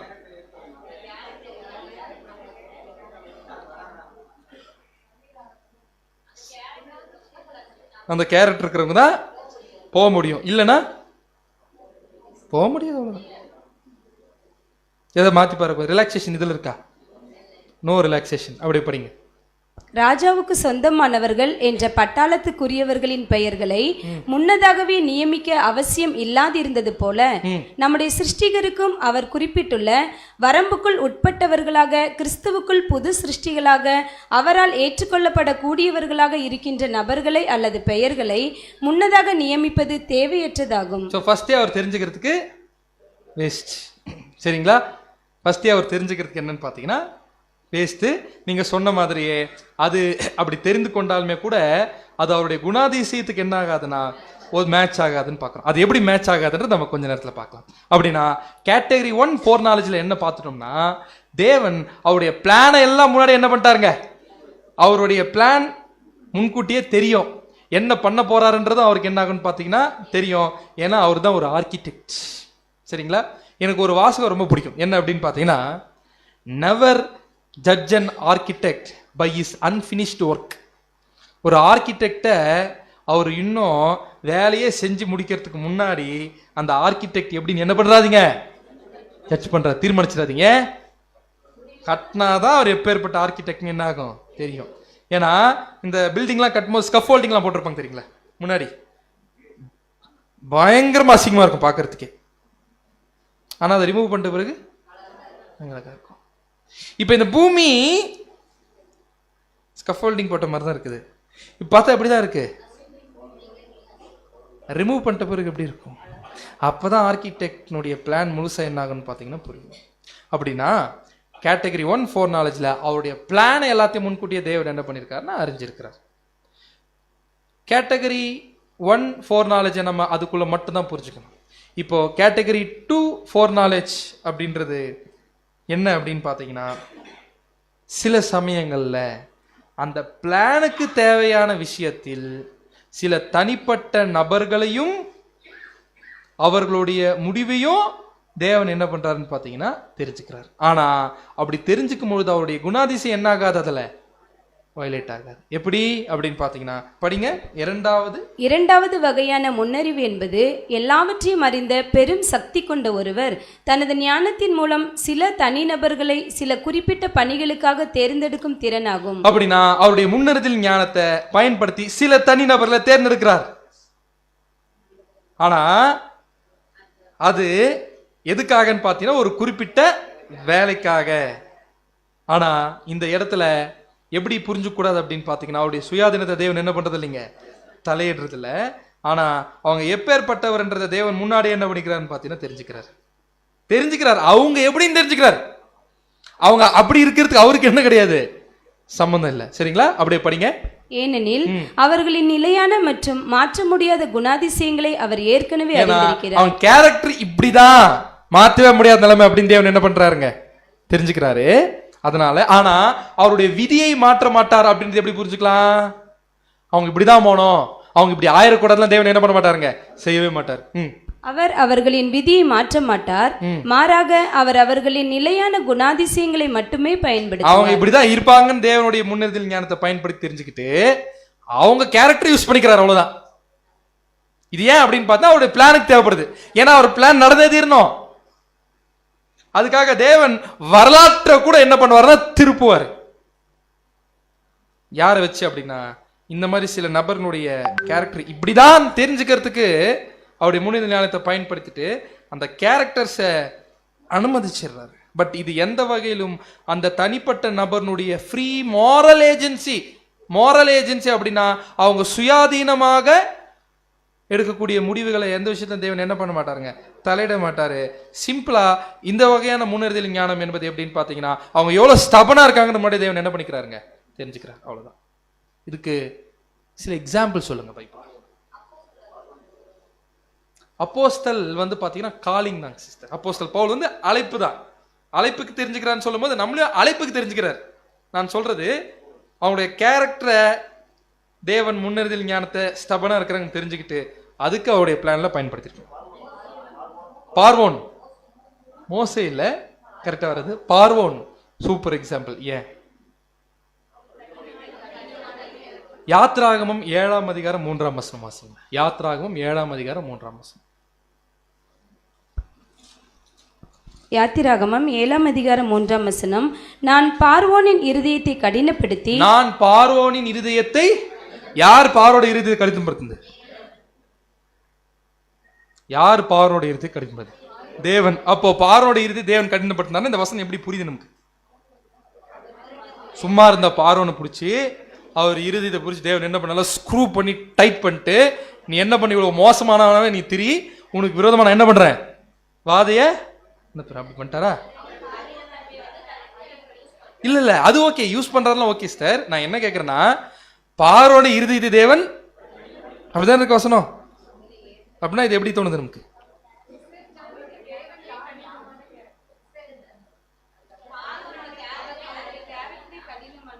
அவருடைய கேரக்டர் கடினமானதுதான், ஓகே. அதை இன்னும் கொஞ்சம் கடினப்படுத்துறாரு. அவர் யூஸ் பண்றாருன்னு சரியான பதில் தான். நான் என்ன கேட்கிறேன்னு பாத்தீங்க, நீங்க சொல்றது கரெக்டான பதில். நம்ம யாருக்குமே இந்த பதில் ஏற்படுது இல்ல, கரெக்டா? பார்வோட இருதயத்தை தேவன்ல என்ன பண்ணல, கண்ணெல்லாம் படுத்தலைங்க அப்படின்னு நாம் சொல்றோம். ஆனா வசனம் என்ன சொல்லுது? கடினப்படுத்தினார்னு சொல்லுது. இது எப்படி அண்டர்ஸ்டாண்ட் பண்றது? யாருன்னா திடீர்னு கேட்கறாங்க, இது எப்படி விளக்கம் கொடுக்கறது? 7ஆம் தூதன் நானும் அருமையான விளக்கம் கொடுத்துருக்கேன். அதுக்குதான் 7ஆம் தூதன் வேணும்ன்றது. யாத்ராகமம் 8ஆம் அதிகாரம் 31, 32. யாத்திராகமம் 8ஆம் அதிகாரம் 31ஆம் வசனம். அப்பொழுது கர்த்தர் மோசேயின் சொற்படி வண்டு ஜாதிகள் பார்வோனையும் அவன் ஊழியக்காரரையும் அவன் ஜனங்களையும் விட்டு நீங்கும்படி செய்தார், ஒன்றாகிலும் மீந்திருக்கவில்லை. பார்வோனோ இந்த முறையும் தன் இருதயத்தை கடினப்படுத்தி ஜனங்களை போக விடாதிருந்தான். பார்வோனோ இந்த முறையும் தன் இருதயத்தை என்ன பட்டாரா? அப்படின்னா யாத்திராகம் 8ல யார் கடினப்படுத்தின மாதிரி இருக்கு? 8ல பார்வோன், 7ல யார் கடினப்படுத்தின மாதிரி இருக்கு? தேவன். 2ல எது உண்மை? ரெண்டுமே உண்மை, கரெக்டா? ரெண்டுமே வசனம் தானே, ரெண்டுமே என்னதான்? உண்மைதான். இதை எப்படி புரிஞ்சுக்கிறது? அப்படின்னா ஆக்சுவலா என்ன இருக்குன்னா, நீங்க சொன்னது சரியான பதில். பார்வோனுக்கு ஏற்கனவே கடின இருதயம் இருக்குது. இப்ப இந்த இடத்துல தேவன் என்ன எப்ப கடினமாக்கிறார் அப்படின்னு பாத்தீங்கன்னா, ஒவ்வொரு வாட்டி வாதிய எடுத்துட்டாரு பாருங்க. அப்ப இன்னும் என்ன ஆகுது? ஓ இது போயிடுச்சு, பிரச்சனை போயிடுச்சு, இன்னும் என்ன ஆகுறாரு இவரு? அப்ப வாதி எடுக்கும் போதுல என்ன ஆகுது? கடினமாகுது. வாதி எடுத்தாலே ரியாக்ஷன் என்னதான்? பார்வோனுக்கு இருதயம். அப்படின்னா வாதி எடுக்கிறது யாரு? பார்வோனுக்கு என்ன ஆகுது? அப்ப தேவன் என்ன பண்றாரு? இருதயத்துல எப்படிலாம் கடினப்படுத்தலன்னு பாத்தீங்கன்னா, சுயாதீனத்தை தலையிட்டுலாம் கடினப்படுத்துன்னு சொல்லவே இல்லை வசனம். தேவன் கிருபையா கொடுத்துட்டு இருக்கிறாரு. அவர் கிருபை கொடுக்க இவருக்கு என்ன ஆகுது? இந்த இடத்துல மனம் கடினமாகுது. அப்படின்னா இந்த இடத்துல தெளிவா இந்த வசனத்தை ரெண்டுத்தையும் கோர்வையா நம்ம புரிஞ்சுக்கணும்னா, தேவன் வாதையை எடுக்கிறார், அது நிமித்தம் பார்வோன் இருதயம் கடினமாகுது. இப்ப பார்வோனுடைய இருதயம் கடினமாக்குறதுக்கு காரணம் என்னன்னா, வாதைய தேவன் எடுக்கக்கூடிய கிருபை. அதை பண்றது யார் அப்படின்னு பாத்தீங்கன்னா தேவன். இதை இவ்வளவு பெருசா சொல்லாம தேவன் சுருக்கி என்ன சொல்லிட்டார்னா, தேவன் பார்வோன் இருதயத்தை கடினப்படுத்தினார். அப்படின்னா இந்த இடத்துல ஏற்கனவே பார்வோனுக்கு இந்த மோசமான கேரக்டர் இருக்குன்றத முன்னறிதல் ஞானத்தை என்ன பண்ணிட்டாருங்க? பயன்படுத்திட்டார். அதுக்கு தேவன் என்ன பண்ணிருக்காராமா, அப்படியே அழகா விளக்கம் கொடுத்திருக்காரு. படிங்க. இக்காரணத்திற்காகவே அவர் பார்வோனை நிலைநாட்டினார் என்று அறிவித்ததினாலே தேவன் பார்வோனுக்குள் மோசமான குணாதிசயத்தை உண்டு பண்ணினார் என்றும் அவர் மோசமான குணாதிசயம் உள்ளவராக கட்டாயப்படுத்தி நிலைநாட்டினார் என்றும் நாம் தேவனை தவறாக புரிந்து கொள்ளக்கூடாது. தேவனை தப்பா புரிஞ்சு கூடாது. அந்த ஜனங்களின் வழக்கத்தின்படி எகிப்தின் சிங்காசனத்திற்கு வரக்கூடிய பல்வேறு வாரிசுகளின் மத்தியில் இடைக்காலத்தில் சில அரச குடும்பத்தினர் மரணமடைவதின் மூலம் இந்த குறிப்பிட்ட பார்வோன் மிகவும் பிடிவாத குணமுள்ளவனாகவும் தேவனுக்கும் இஸ்ரேலுக்கும் எதிராக யுத்தம் பண்ணுவதினால் வாதைகளை அனுபவிப்பதற்கு நன்று தகுதியுள்ளவன் ஆனபடியினால் இவனே சிங்காசனத்திற்கு வரும்படியாக தேவன் வழிவகுத்தார். இந்த வாதைகள் இஸ்ரேலுக்கு அவருடைய அனுக்கிரகத்திற்கும் ஆபிரகாம், ஈசாக்கு, யாக்கோபுக்கும் அவர் அளித்த வாக்குத்தத்தங்களுக்கும் உண்மையுள்ளவர் என்பதற்கு ஒரு முன் அடையாளமாக ஏற்படுத்தினார் என்பதோடு எகிப்தின் மேல் வந்த இந்த வாதைகள் ஓரளவிற்கு இந்த சுவிசேஷ யுகம் முடிவுறும் தருவாயில் வர இருக்கின்ற முதல் 3 மற்றும் கடைசி 7 வாதைகளுக்கு முன் அடையாளமாக விளங்கும்படியாக உள்ளன. அப்படின்னா வேற எந்த பார்வோனும் வர்றது தேவனுடைய திட்டத்துக்கு செட் ஆகாது. ஏன்னா பிளான் போட்டு அந்த பிளான் எக்ஸிக்யூட் பண்ணி தான் ஆகணும். அப்படின்னா இந்த பார்வன் தான் என்ன பண்ணணும், வரணும். ஏன் அவர் தான் அப்படி இருக்கார். ஏன்னா வேற பார்வன் தான் என்ன பண்ணணும், திடீர்னு போய் கேட்கிறாரு மோசே, நான் போனோன்னு சரி போப்பா அப்படின்னு அனுப்பிச்சு விட்டாருன்னா என்ன இருக்கும், தேவனுடைய பிளானே அந்த இடத்துல என்ன இருக்கும். சரி இப்போ யார் வேணும், ஆனா யாருக்கு கடினம் இருக்கு, அவருக்கு இருக்கு. அந்த இடத்துல அவரு என்ன பண்ணிக்கிறார், தேவன் அந்த இடத்துல யூஸ் பண்ணிக்கிறாரு.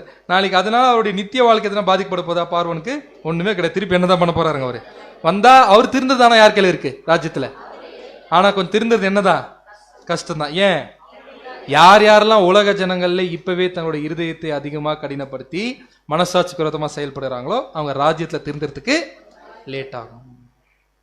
ஏன் சோதம் குமாரா தேவன் அழிச்சார் அப்படின்னு பாத்தீங்கன்னா, ஒரு கட்டத்துக்கு மேல போச்சுன்னா அவங்க தங்களுடைய மனசாட்சியை சூடுண்ட மனசாட்சியை மாத்திட்டாங்கன்னா ராஜ்யத்துல உயிரோடு இருந்தாலும் அவங்களை என்ன பண்ண முடியாது. அப்போ சோதம் குமாரா அழிச்சது கிருபை, முதலாம் உலகமோ அதேதான், அழிச்சது என்னதான் கிருபைதான் அப்படின்றது என்ன பண்றோம்னா புரிஞ்சுக்கிறோம். இதே மாதிரி வேற என்ன கேரக்டர் சொல்ல முடியுமா, பார்வோன் மாதிரியே புதிய ஏற்பாட்டுல யாருன்னா ஒரு கேரக்டர், புதிய ஏற்பாட்டுல யாருன்னா யூதாஸ்.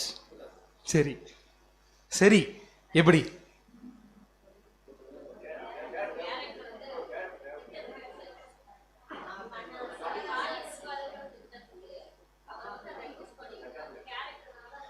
யூதாஸ் கேரக்டரும் அதே மாதிரி பார்வோன் மாதிரி என்ன ஆகுதுன்னு பார்த்தீங்கன்னா இந்த இடத்துல யூஸ் ஆயிடுச்சு. ஆனா தேவன் ஒருபோதும் யூதாஸ்னுடைய சுயாதீனத்துல என்ன பண்ணலீங்க, அந்த இடத்துல தலையிடல அப்படின்றத புரிஞ்சுக்கிறோம். அப்படின்னா எந்த வகையிலும் தனிப்பட்ட சுயாதீனத்தை தேவன் தலையிடுறது இல்லைன்றது தெளிவா என்ன ஆயிடுச்சுன்னு பார்த்தீங்கன்னா புரிஞ்சிருச்சு.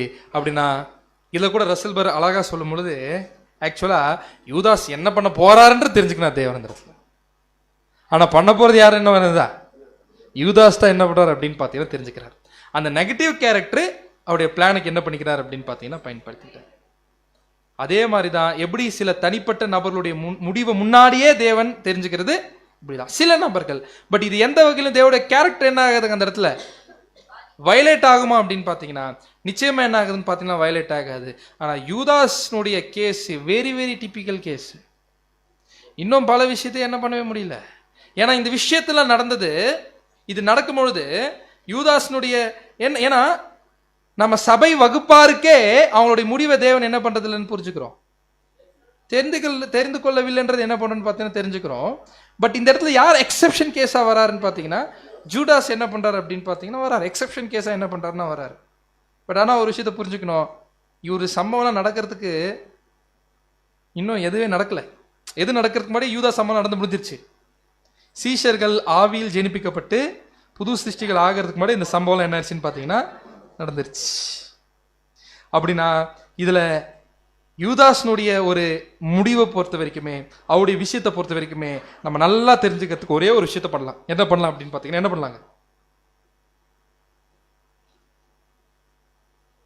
பொறுமையா வெயிட் பண்ணி தேவன் அவருக்கு என்ன பண்றாருன்றது என்ன பண்ணிக்கலாம், அப்போ நம்ம பார்த்துக்கலாம். இப்போ ஒரு விஷயத்துமே யூதாஸ் வச்சு என்ன பண்ண முடியாது நம்மளால.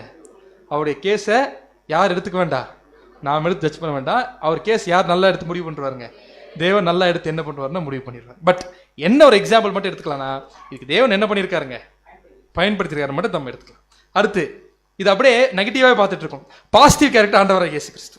இயேசு கிறிஸ்துவோடைய முன் கேரக்டரையுமே அவருடைய முடிவு முன்னாடி தேவன் என்ன பண்ணிட்டாருங்க, முடிவு என்ன பண்ணிட்டாருன்னு பார்த்து தெரிஞ்சுக்கிட்டார். அப்படின்னா இந்த இடத்துல இயேசு கிறிஸ்துவோடைய கேரக்டர் ஒரு அளவுக்கு அவர் லோகோஸா இருக்கும் போது என்ன ஆயிடுச்சுங்க, அந்த இடத்துல தெரிஞ்சிருச்சு. ஏன் எப்படி அப்படின்னு பார்த்தீங்க, என்டையர் கிரியேஷன்ல யாரை பார்த்துட்டே இருக்கிறார் அப்படின்னு பார்த்தீங்கன்னா லோகோஸை பார்த்துட்டே இருக்கிறாரு. எல்லாத்தையுமே ஃபெய்த்ஃபுல்லா இருக்கிறார், எல்லாத்துலயுமே கரெக்டா இருக்காரு. தேவன் இப்படிதான் இருக்கணும்னு ப்ரோக்ராம் பண்ணி வச்சிட்டாரா? எப்படி இருக்கிறாரு? அவராவே இருக்கிறாரு. யாருமே என்ன பண்ணல, அவர் சுயாதீனத்துல அவராவே இருக்கிறாரு. இது தேவன் பார்க்கும்போது எப்படி இருக்கு? அதனால்தான் ரொம்ப ஆசையா சொல்றாரு, இவர் என்னுடைய, ஏன் உண்மையா நீங்க சொல்லுங்க, இவர் என்னுடைய நேசகுமாரன், இவரில் ஏன் ஏன் அந்த வார்த்தையை சொல்லியிருக்கணும்? அப்போ தேவன் சொல்றாருல, மீன் பண்ணி தானே சொல்லியிருப்பாரு, உள்ள இருந்து தானே வந்திருக்கும் தேவனுக்கு. ஏன்? ஏன்னா எந்த ப்ரோக்ராமும் பண்ணல மகனுக்கு, சுயாதீனமா என்ன பண்ணிருக்காரு அவர் பாட்டுட்டு. இது வரைக்கும் நான் சொன்னதை ஒண்ணு கூட முடியாதுப்பா, முடியுமா முடியாது அப்படி சொல்றதுக்கு அவரால். ஆனா சொல்லியிருக்காரா? ஆனா எப்படியும் பண்ணி முடிச்சிட்டாருங்க. எல்லாத்தையும் அவர் எப்படி பண்றாரு? இப்படி ஒரு பையன் மட்டும் நமக்கு இருந்தா எப்படி இருக்கும்?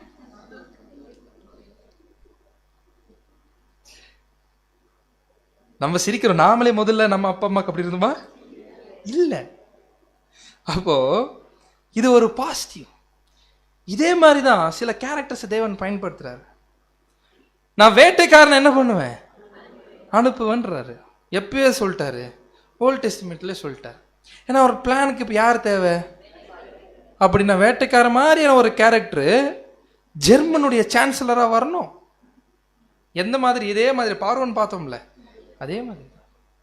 ஹிட்லருடைய ஹிஸ்டரி எடுத்து பார்க்கும்போது ஹிட்லர்லாம் அந்த இடத்துக்கு வரத்துக்கு சான்ஸே இல்லாத மாதிரி இருக்கு. ஆனா என்ன பண்ணிட்டு இருக்காரு அந்த இடத்துக்கு? ஏன்னா வேற யாரு வந்தாலும் அந்த இடத்துல இவ்வளோ கொடூரமா இருப்பாங்களான்னு என்ன ஆகாதுங்க, தெரியாது. இவ்வளோ வெறி கொண்டு யூதர்களை வேட்டையாடக்கூடிய ஒரு கேரக்டர் அந்த இடத்துல தேவனுக்கு தேவை. அப்படின்னா தெளிவா தேவன் இந்த மாதிரியும் சில நபர்களை பயன்படுத்துறாரு. பட் ஒருபோதும் அவங்களுடைய சுயாதீனத்துல தேவன் என்ன பண்ணலீங்க, தலையிடுறதில்ல. அப்படின்னா தெளிவா நமக்கு என்ன புரியுது அப்படின்னு பார்த்தீங்கன்னா, தேவன் அவருடைய பிளானை தான் முன்னாடியே முன்குறிச்சு வச்சிருக்காரு. அதுல நிறைய பேருடைய முடிவுகளை தேவன் தெரிஞ்சுக்கிறது இல்லை. சில பேருடைய கேரக்டர் தெரிஞ்சுக்கிறதுக்கு என்ன பண்றாரு அப்படின்னு பார்த்தீங்கன்னா, அவருடைய முன்னறிதல் ஞானத்தை என்ன பண்றாரு அப்படின்னு பார்த்தீங்கன்னா பயன்படுத்துறாரு. அப்படின்னா யோசிச்சு பாருங்க, ஒட்டுமொத்த தீமையை அனுமதிக்கிற கான்செப்டே இருக்குல்ல. தேவன் தீமையை பர்மிட்டே பண்ணலன்னு வச்சுக்கோங்களேன், தீமை என்ன இருக்காது. அப்ப தீமையை தேவன் உருவாக்கல, அனுமதிச்சிட. ஆனா தீமை எனக்குடைய கொள்கை எப்போத்துல இருந்து இருக்கு அப்படின்னு கேள்வி கேட்டா என்ன பதில் சொல்லுங்க? தீமை என்கிற கொள்கை, தீமைன்னு ஒண்ணு எப்பத்துல இருந்து இருக்கு?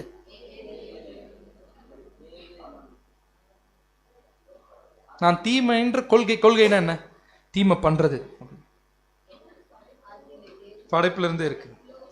சிம்பிளான பதில், தேவன் இருக்குமோதுல இருந்தே இருக்குது. என்ன சொல்றாரு? இவன் நம்மை போன்று, ஆதாம் தப்பன்னு என்ன சொல்றாரு தேவன்?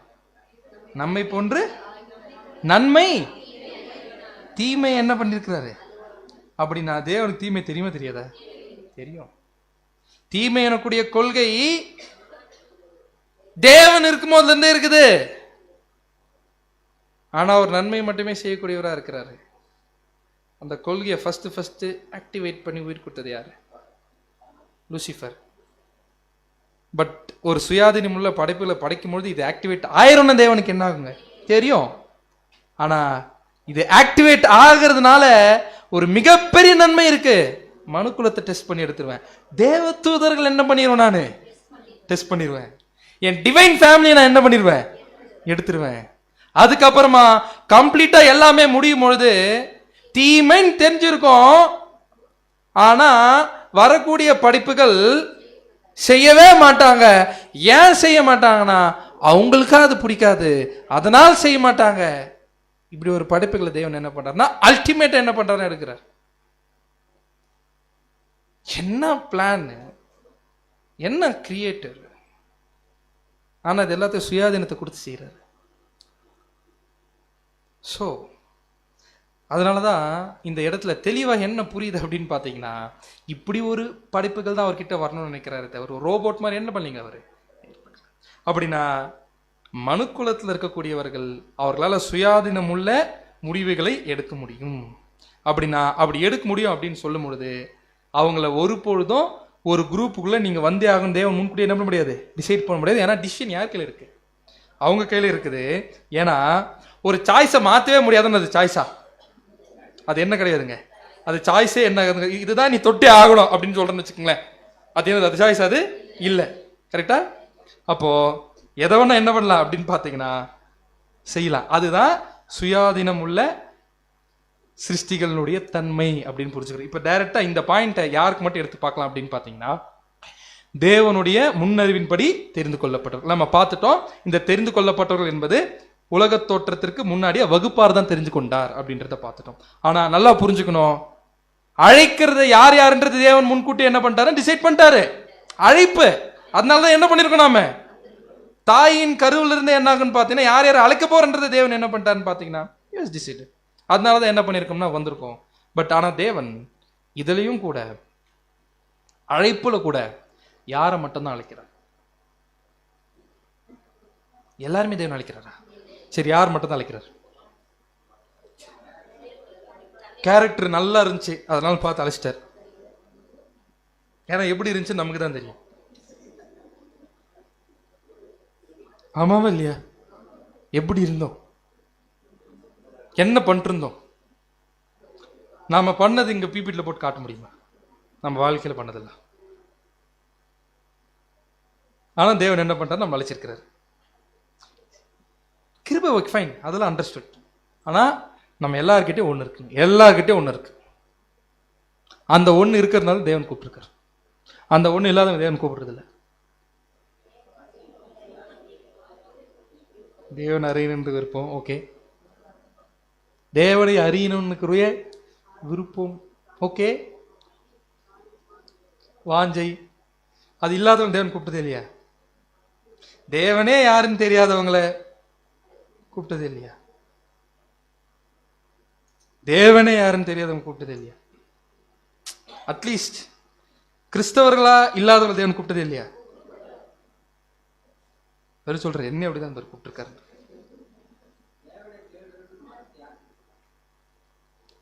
கரெக்டான பதில் யாரதான் தேவன் கூப்பிடுறாரு அப்படின்னு பாத்தீங்கன்னா, யாரால தங்களை மாத்திக்க முடியும் அவங்கள தேவன் கூப்பிடுறார். ஃபிக்ஸ்டு கேரக்டர் தேவன் என்ன பண்றது இல்லைன்னு பாத்தீங்கன்னா கூப்பிடுறது இல்லை.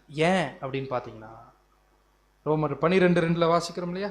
வாசிங்க. ரோமர் 12:2 நீங்கள் இந்த பிரபஞ்சத்திற்கு ஒத்த வேஷம் தெரியாமல் தேவனுடைய நன்மையும் பிரியமும் பரிபூரணமான சித்தம் என்னதென்று பகுத்தறியத்தக்கதாக உங்கள் மனம் புதிதாகிறதினாலே மறுரூபமாகுங்கள். மறுரூபமாகுங்கள், டிரான்ஸ்ஃபார்ம் பண்ணணும். எதை மாத்திக்கணும்? கேரக்டர் என்ன பண்ணும் அப்படின்னு பாத்தீங்கன்னா கம்ப்ளீட்டா மாத்திக்கணும். அப்படின்னா அந்த கேரக்டரை மாத்திக்க கூடியவர்களை தான் தேவன் என்ன பண்றாருங்க இந்த இடத்துல. ஒருத்தருக்கு கேரக்டர் இம்மூவபிளா இருக்கு. உதாரணத்துக்கு ஹிட்லர் எடுத்துக்கலாம்.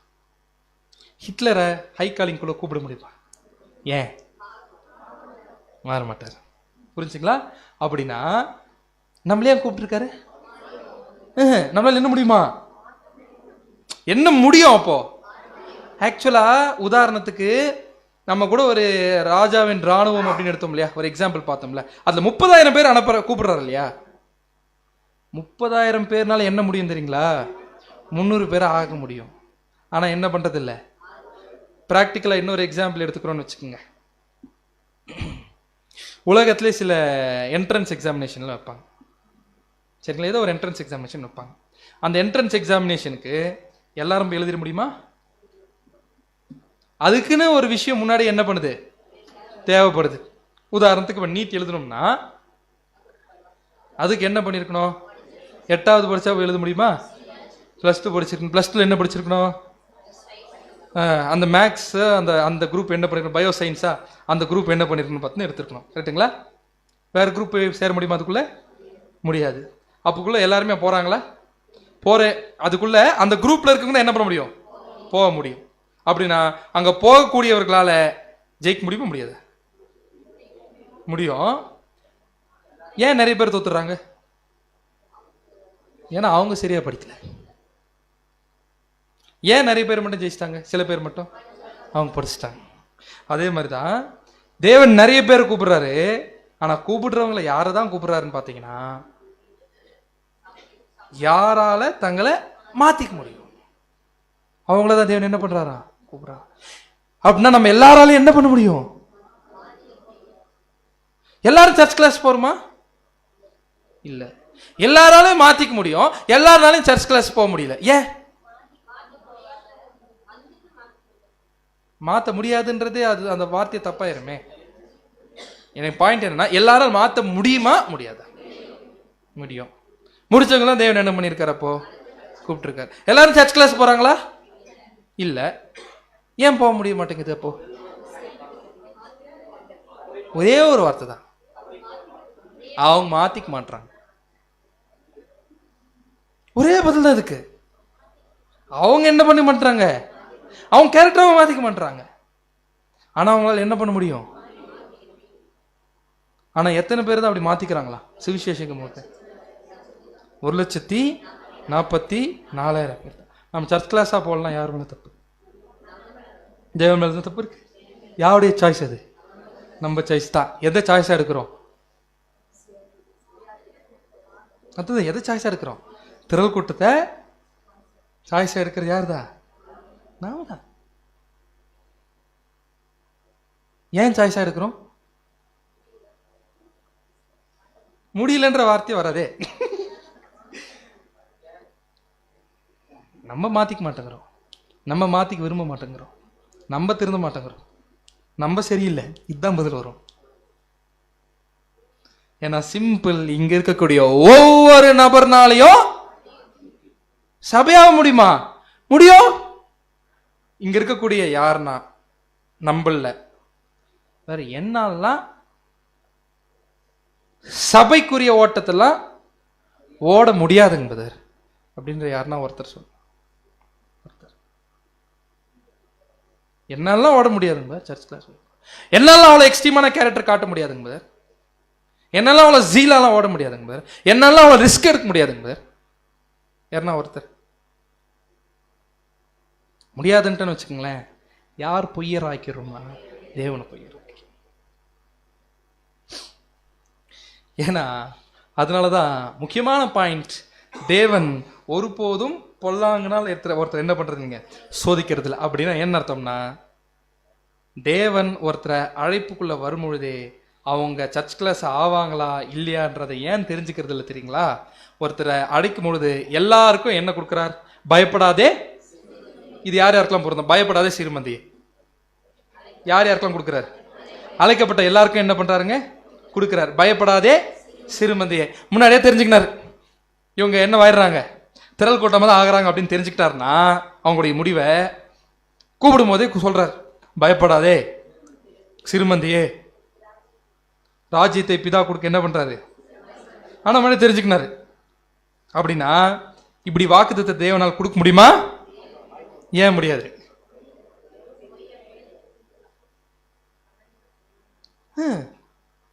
ஆனா சிம்பிள். எப்படின்னு பாத்தீங்கன்னா, இந்த நீட் எக்ஸாமினேஷன் டாக்டர் ஆகலாம், நீங்க சீட் கிடைக்கும். என்ன பண்ணுங்க? நீங்க வந்து எக்ஸாம் என்ன பண்ணுங்க? பாஸ் பண்ணுங்க. அதே தான் சொல்றாரு. இன்னைக்கு மன்னா கூட அருமையா வந்துச்சு. ஜெயம் கொள்ளுகிறவன் எவனோ எவனோ இவன் தான் தேவன் என்ன பண்ணல அந்த இடத்துல பிக்ஸ் பண்ணல. அப்படின்னா ஜெயிக்கிறதுக்காக தான் கூப்பிட்டாரு. ஜெயிச்சா என்ன பண்ணிடுவீங்க நீங்க? இந்த இடத்துல சிறுமந்தையாயிருங்க. பயப்படாதீங்க சிறுமந்தையே, பிதா ராஜ்யத்தை கொடுக்க பிரியமா இருக்காரு. பிரியமா தான் இருக்காரு. கொடுத்துறல எடுத்து எப்ப பிரியமா இருப்பாரு?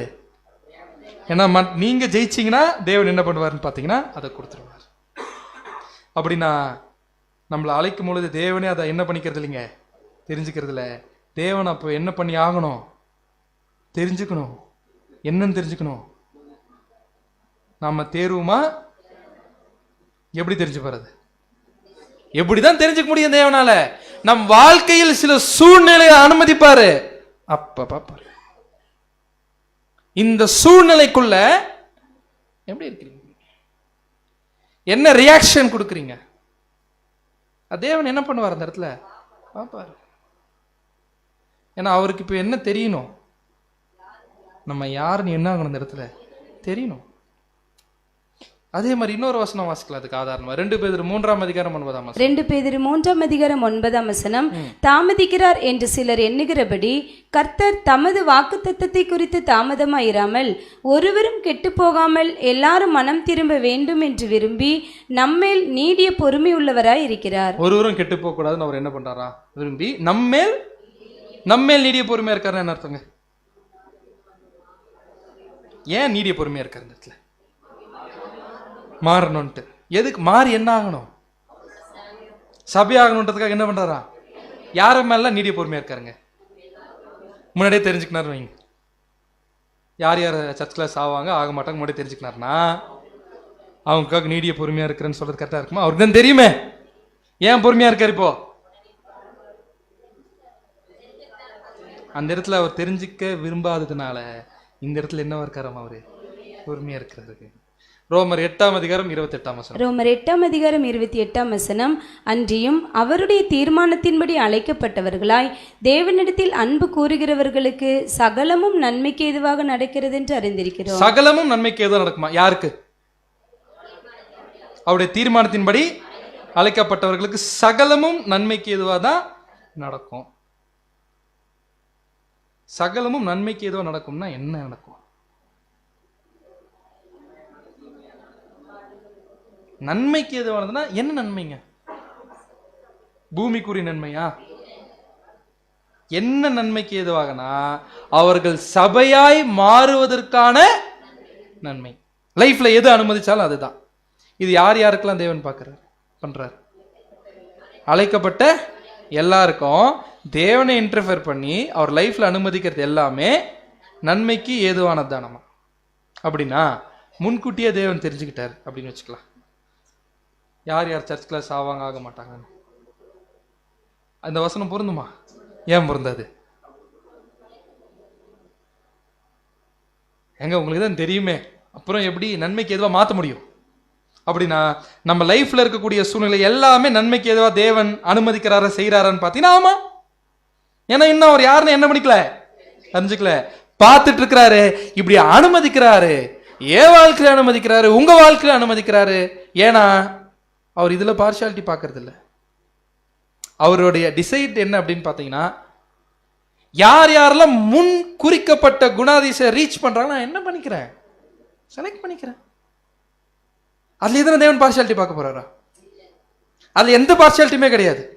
அப்படின்னா இந்த இடத்துல சகலமும் நன்மைக்கு எதுவா எல்லாருக்குமே பண்றாரு அப்படின்னு சொல்லும் பொழுது சிம்பிளா பை அண்டர்ஸ்டுட் அது என்ன புரிஞ்சிருது அப்படின்னு பார்த்தீங்கன்னா முடிவு என்ன பண்ணலீங்க தேவன் தெரிஞ்சுக்கல. அதான் பார்க்குறோம். ஆனால் எதை முன்னாடியே ஃபிக்ஸ் பண்ணிட்டார்னா தமது குமாரனுடைய சாயலுக்கு ஒப்பாயிருப்பதற்கு முன்குறிச்சிட்டார் அப்படின்னு பார்க்கும் பொழுது குமாரன் சாயல் வராம யாரும் தயவு செஞ்சு எங்க வந்துடாதீங்க. காப்பீஸ் ஆஃப் ஹிஸ் சன் அப்படின்னு என்ன அர்த்தம்? அழகா சொல்லியிருக்கார் ரசில்பர், the church must each individually in character become copies of our Lord. சபையில் இருக்கக்கூடிய ஒவ்வொரு அங்கங்களும் தனிப்பட்ட முறையில கிறிஸ்துவின் சாயலை என்ன பண்ணிருக்கணும்? அதை அடைவதற்கு எது ரொம்ப பிரதான அவசியம் பார்த்தீங்கன்னா பொன்னான பிரமாணம். நமக்கிட்ட நீதி மட்டும் இல்லை, அன்பு என்ன பண்ணி ஆகணும், அந்த இடத்துல வாழ்ந்தாகணும். பொன்னான பிரமாணத்தை நாம் காட்டவில்லை என்றால் காட்ட மாட்டீங்க. பொன்னான பிரமாணம்னா என்ன? அது ஒரு பொன்னான பிரமாணம் என்பதுன்ற மாதிரி நமக்கு மற்றவங்க என்ன செய்ய விரும்புறாங்களோ ஆமா ஆமா அதையே நாம் என்ன பண்ணிடுவோங்க, செஞ்சிருவோம். அதுதான் இயேசு கிறிஸ்து பர்ஃபெக்டா என்ன பண்ணிட்டாரு. அடிப்படை நீதியே என்னதான், அதை செய்யாம யாரும் என்ன பண்ண முடியாது, போகவே முடியாது. மற்றவங்க நம்மளை பத்தி தப்பா பேசணும்னு எதிர்பார்ப்போமா?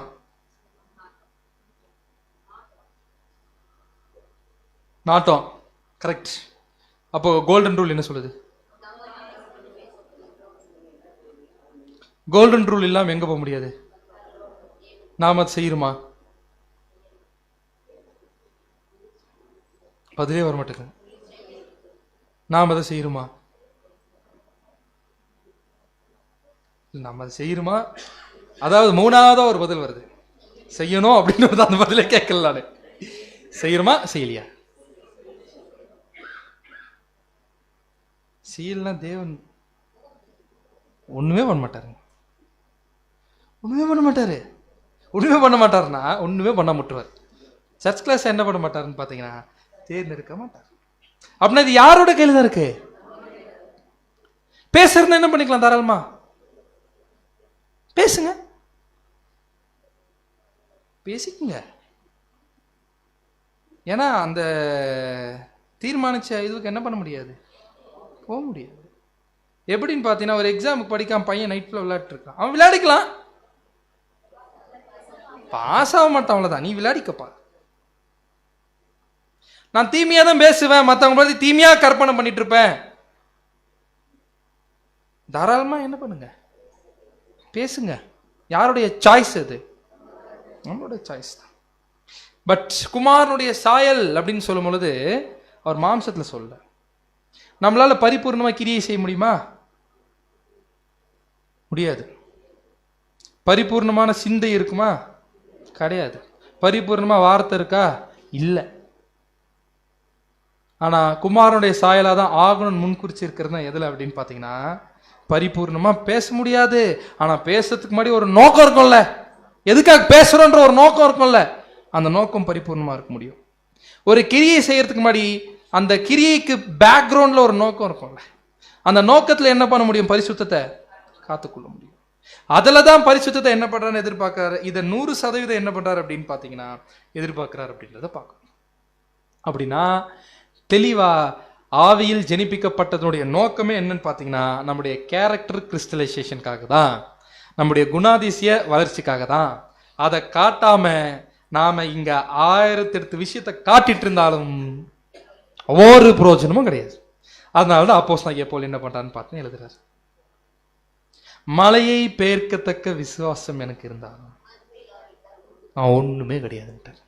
மாம்சத்தை சுட்டெறியத்தக்கதாக வேலை செஞ்சாலும் சரி, அன்பு எனக்கு இராவிட்டால் எக்கச்சக்கமா வேலை செய்யறோம், வந்து அங்க ஒரு பிரதர் பத்தி தப்பா பேசிட்டு இருக்கோம், வேஸ்ட், நத்திங், ஜீரோல போய் என்ன முடியுது? யாரை பத்தி தவறா பேசலாம்? நம்ம சகோதர பத்தியா? யாரை பத்தி தவறா பேசலாம்? யாரை பத்தி தவறா பேசலாம்? ஓகே, ஓகேங்க, ஓகே, சரி. யாருன்னா தப்பு பண்ணிட்டா அந்த தப்பை பத்தி பேசலாமா? தீமை பேசுறது சப்ஜெக்ட் நிறைய கேட்டிருப்பீங்க, சப்ஜெக்ட் நிறைய கேட்டிருப்போம் நாம. அப்படின்னா ஒரு தீமையை ஒருத்தர் தப்பே பண்ணியிருந்தாலும் என்ன பண்ணக்கூடாது, அந்த இடத்துல பேசக்கூடாது. ஏன்னா தீத்து 3 அதுதான் என்ன பண்ணுதுன்னு பார்த்தீங்கன்னா, நமக்கு தெளிவாக என்ன பண்ணுதுன்னு பார்த்தீங்கன்னா சொல்லுது. பேசக்கூடாதுன்னு மட்டும் விட்டுட்டு அவர்கிட்ட அன்பு காட்டாம விட்டுலாமா? சீஷர்கள் 3 வருஷம் இயேசு கிறிஸ்து இருக்கும்போது எப்படி இருந்தார்? பயங்கர மெச்சூரிட்டியாக இருந்தாங்க. மொத்தமே என்னதான்? இம்மெச்சூரிட்டி தான். ஆனால் இவர் சைடில் இருந்து என்னதான் வந்துச்சு? அன்பு மட்டும் தான் அந்த இடத்துல என்னாச்சுன்னு பார்த்தீங்கன்னா வெளியே வந்துச்சு. அதுக்கு நம்ம என்ன வேணால் நியாயப்படுத்திக்கலாம். ஆனால் சாயல் யாருடைய சாயலை முன்குறிச்சிட்டாருங்க? குமாரனுடைய சாயலை என்ன பண்ணிட்டாருன்னா முன்குறிச்சிட்டார். அவருடைய தீர்மானத்தின்படி அழைக்கப்பட்டவர்களுக்கு சகலமும் அப்படின்னு சொல்றதுல ரசல்பர் என்ன அந்த சகலத்துக்குள்ள, சகலமும் நன்மைக்கு எதுவாக நடக்குது அப்படிங்கிறார்ல, அந்த சகலமும் அப்படின்றதுக்குள்ள என்ன விளக்கம் கொடுக்குறாரு அப்படின்னு பார்த்தீங்கன்னா, பிரசன்ட் டிசப்பாயின்ட்மெண்ட். சில சமயத்தில் நாம் நினைச்சதே நடக்காது, அதை தேவன் நன்மைக்கு ஏதாவது என்ன பண்ணியிருக்காரா? வெக்ஸேஷன்ஸ் அப்படின்னா விரக்தி இருக்கா இல்லையா? ஏன் ஆக்சுவலி ஏன் அப்படி ஏன் அனுமதிச்சிருக்காரா? அது நம்மளை எங்க வழி நடத்த போதா? சர்ச் கிளாஸா? அதுக்கப்புறமா உலகம் மாம்சத்துக்கிட்ட இருந்து வரக்கூடிய ஆப்போசிஷன்ஸ், எதிர்ப்புகள் வருதா வரலையா? வீட்டில் எல்லா இடத்துலையும். இன்னைக்கு ஒரு சூழ்நிலையை தேவன் அனுமதிச்சிருக்காருன்னா அந்த சூழ்நிலை எதற்காக தான்? நன்மைக்கு எதுவாக தான். ஆனால் அந்த நன்மைக்கு ஏதோ அவர் அனுமதிக்கிறாரு, அதை அப்படி எடுத்துக்கிறது யார் கையில் தான் இருக்கு? நம்ம கையில் தான் இருக்கு. அப்படின்னா தேவன் எப்படி செயல்படுறாருன்னு புரிஞ்சுக்கிறதுக்கு இந்த ஒரு சார்ட் நம்ம பார்க்கணும். சரிங்களா? இந்த சார்ட்ல எக்ஸாம்பிளுக்காக போட்டிருக்கிறேன். இது இருக்கிறதுல இவர் தான் தேவன். தேவனுடைய 4 குணாதிசயத்தை அடையாளப்படுத்துறதுக்காக இந்த பிக்சர் வச்சுக்கிறோம். சரிங்களா? இது வந்து தேவனுடைய கோல். ஓகே, தேவனுடைய கோல். இந்த கோலை தேவன் என்ன பண்ணி ஆகணும்? ரீச் பண்ணணும். அதுதான் அவருடைய பிளான். அவருடைய பிளான் அவர் என்ன பண்ணி தான் ஆகணும்? ரீச் பண்ணி தான் ஆகணும். இந்த பிளானுக்குள்ள யார் வச்சு தான் செயல்படுத்துறாரு அப்படின்னு பார்த்தீங்கன்னா, சுயாதீனம் உள்ள சிருஷ்டிகளை வச்சு தான் தேவன் என்ன பண்றாருன்னு பார்த்தீங்கன்னா இங்க செயல்படுத்துறாரு. நடுவில் இருக்கிறாங்க இவங்க தான் சுயாதீனம் உள்ள சிருஷ்டிகள். இவங்களுக்கு பி அப்படின்னு பேர் வச்சிடலாம் நம்ம. சரிங்களா? அப்படின்னா இந்த சுயாதீனம் உள்ள சிருஷ்டிகள்னால தேவனுடைய கோலுக்கு தடையா வந்து நிற்க முடியுமா? தேவனுடைய கோலுக்கு தடையா வந்து நிற்க முடியுமா? முடியுமா? முடியாதா? முடியாதா? முடியும். லூசிஃபர் தடையா நிற்கிறானா இல்லையா தேவனுடைய கோலுக்கு? அதுதான் சுயாதீனம் உள்ள சிருஷ்டிகளுடைய அவங்களுடைய வல்லமை. அவங்களுடைய வல்லமை எப்படி கூட போலாம் அப்படின்னு பார்த்தீங்கன்னா, படைச்சவருக்கே முன்னாடி வந்து நிற்கலாம். ஆனா தேவன் ஒரே ஒரு விஷயத்தை மட்டும் தன் கையில் வச்சுக்கிட்டார். சாகாமை மட்டும் என்ன பண்ணல? கொடுக்கல.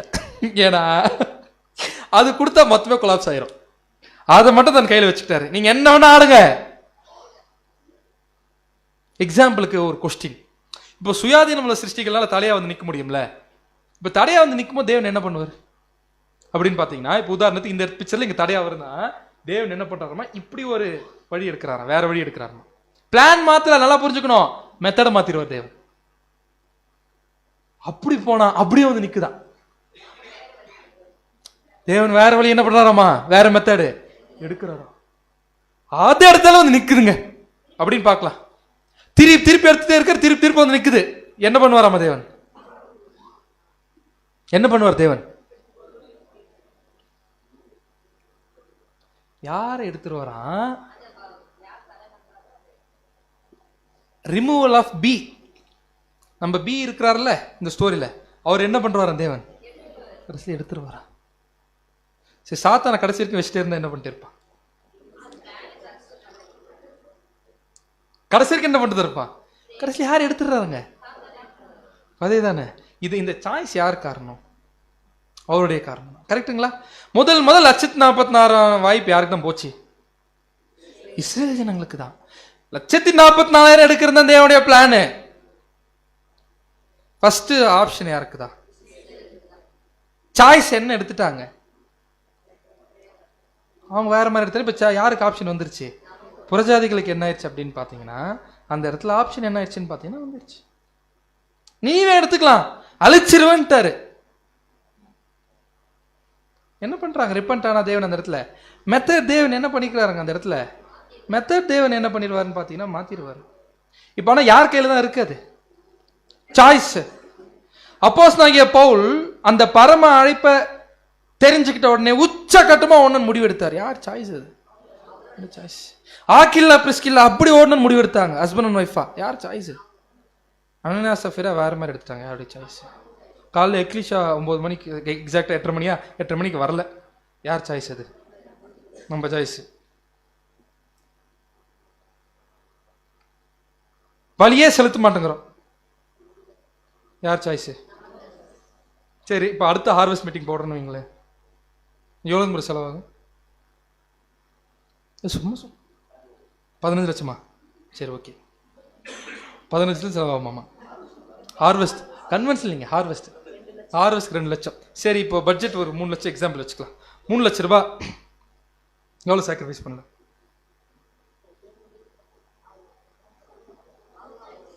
அவங்க சரி, உங்க சாய்ஸ் சொல்லுங்க.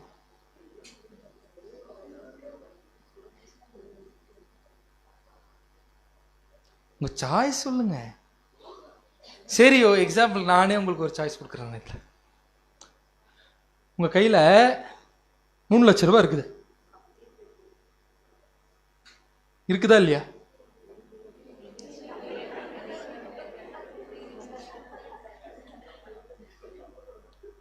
இல்லையா? யாருக்கிட்டுமே இல்லை, இங்க இருக்கிற யாருக்கிட்டுமே இல்லை. சரி 50,000 ரூபாய் இல்லையா? 50,000 10,000 ரூபாய் இருக்கு, அவ்வளவுதான் இருக்குன்னு. சரி 10 லட்ச ரூபாய் இருக்கு நம்ம கையில. எக்ஸாம்பிள் எடுத்துக்கலாம். 10 லட்ச ரூபாய் இருக்கு. 10 லட்ச ரூபாய் செலவுக்கு தேவைப்படுது தேவனுடைய ஊழியத்துக்கு. என்ன சாய்ஸ் இருக்கு?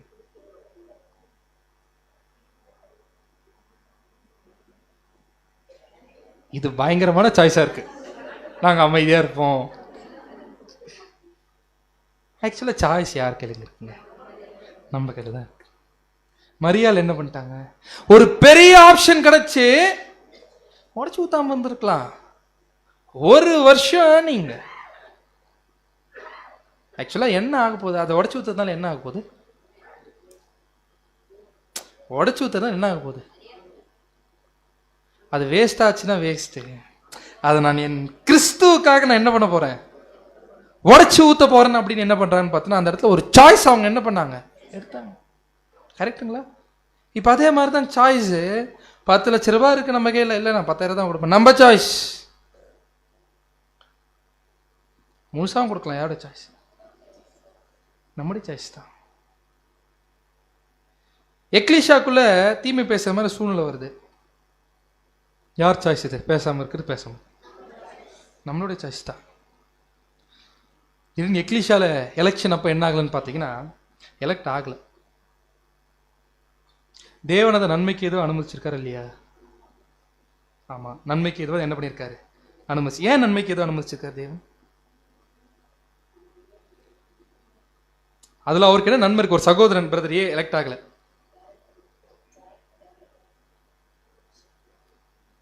ரெண்டு சாய்ஸ் எடுக்கலாம்.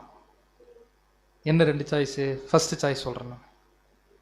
தேவனே இப்பேற்பட்ட ஒரு சூழ்நிலை வந்துருச்சு, இதுல நான் இன்னும் பொறுமையா இருந்து தாழ்மையா இருந்து நான் என்ன பண்ணுவேன்? நான் இன்னும் என்கிட்ட எக்ஸ்ட்ரீமான கேரக்டர் என்ன பண்றீங்க நீங்க எதிர்பார்க்குறீங்க?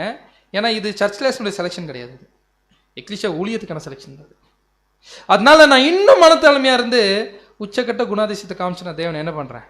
ஓடுறேன். அது அவருடைய சாய்ஸ். ஏன் எனக்கு கை தூக்கல? இதுவும் அவர் கேட்கக்கூடிய இன்னொரு சாய்ஸ். எந்த சாய்ஸ் எடுக்கலாம்? அது யார் கையில தான் இருக்கு? அவர் கையில தான் இருக்கு. ஒருவேளை 100% வருது ஒரு சகோதரனுக்கு, பிரதர் ஏ, அது எப்படி வேணா அவர் எடுத்துக்கலாம். எனக்கு ஆட்டோமேட்டிக் என்ன ஆயிரும்? வந்துடும். அதுவும் அவருடைய சாய்ஸ். இல்ல தேவன் இந்த வருஷமும் கிருபை என்ன பண்ணியிருக்காரு எனக்கு, அதுவும் என்னதான், அதுவும் சாய்ஸ் தான். அதே மாதிரி லவ் காட்டணும். யார் யாருக்கு லவ் காட்டணும்? எல்லாருக்கிட்டையும் என்ன பண்ணணும்? அன்பு காட்டணும். அதுவும் யாருடைய சாய்ஸ் தான்? நம்முடைய சாய்ஸ் தான். அதே மாதிரி கோச்சுக்கிறோமா பிரதர்ஸ் கிட்ட? கோச்சுட்டு என்ன பண்றோம்? பேசவே மாட்டோம். இப்படி பண்றோமா? பேசவே மாட்டேன்றோமா?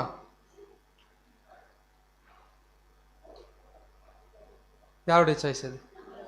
சரி, ஒரு பிரதர் கோச் நம்மகிட்ட பேசவே மாட்டேங்கிறார், என்ன பண்ணலாம்? யார் சாய்ஸ் அது? பேசினா கூட திருப்பி கண்டுக்கவே மாட்டாருங்க. என்ன பண்ணலாம்? திரும்பியும் போய் பேசலாம். இல்லை, ஆனால் அது என்ன ஆயிரும்?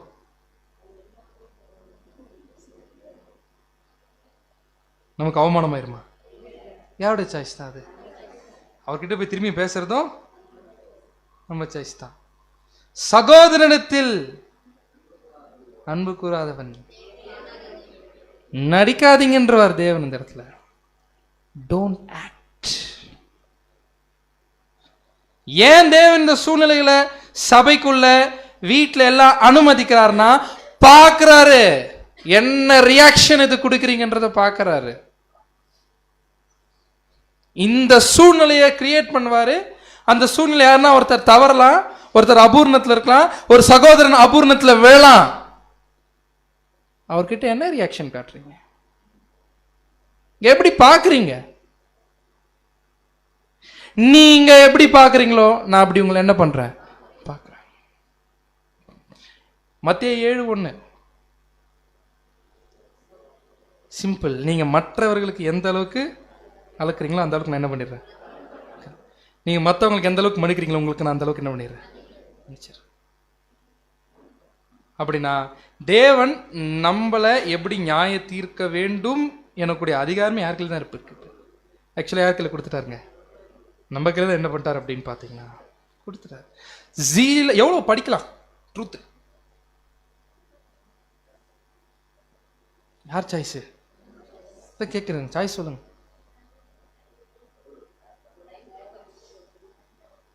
டைம் கிடைக்கும் போதெல்லாம் லைஃப் ஃபுல்லாக எப்பப்பெல்லாம் எக்லிஷா மீட்டிங் அட்டன் பண்ணலாம்? ஞாயிற்றுக்கிழமை மட்டுமா? ஞாயிற்றுக்கிழமை மட்டும்தான் நான் வருவேன். வாங்க,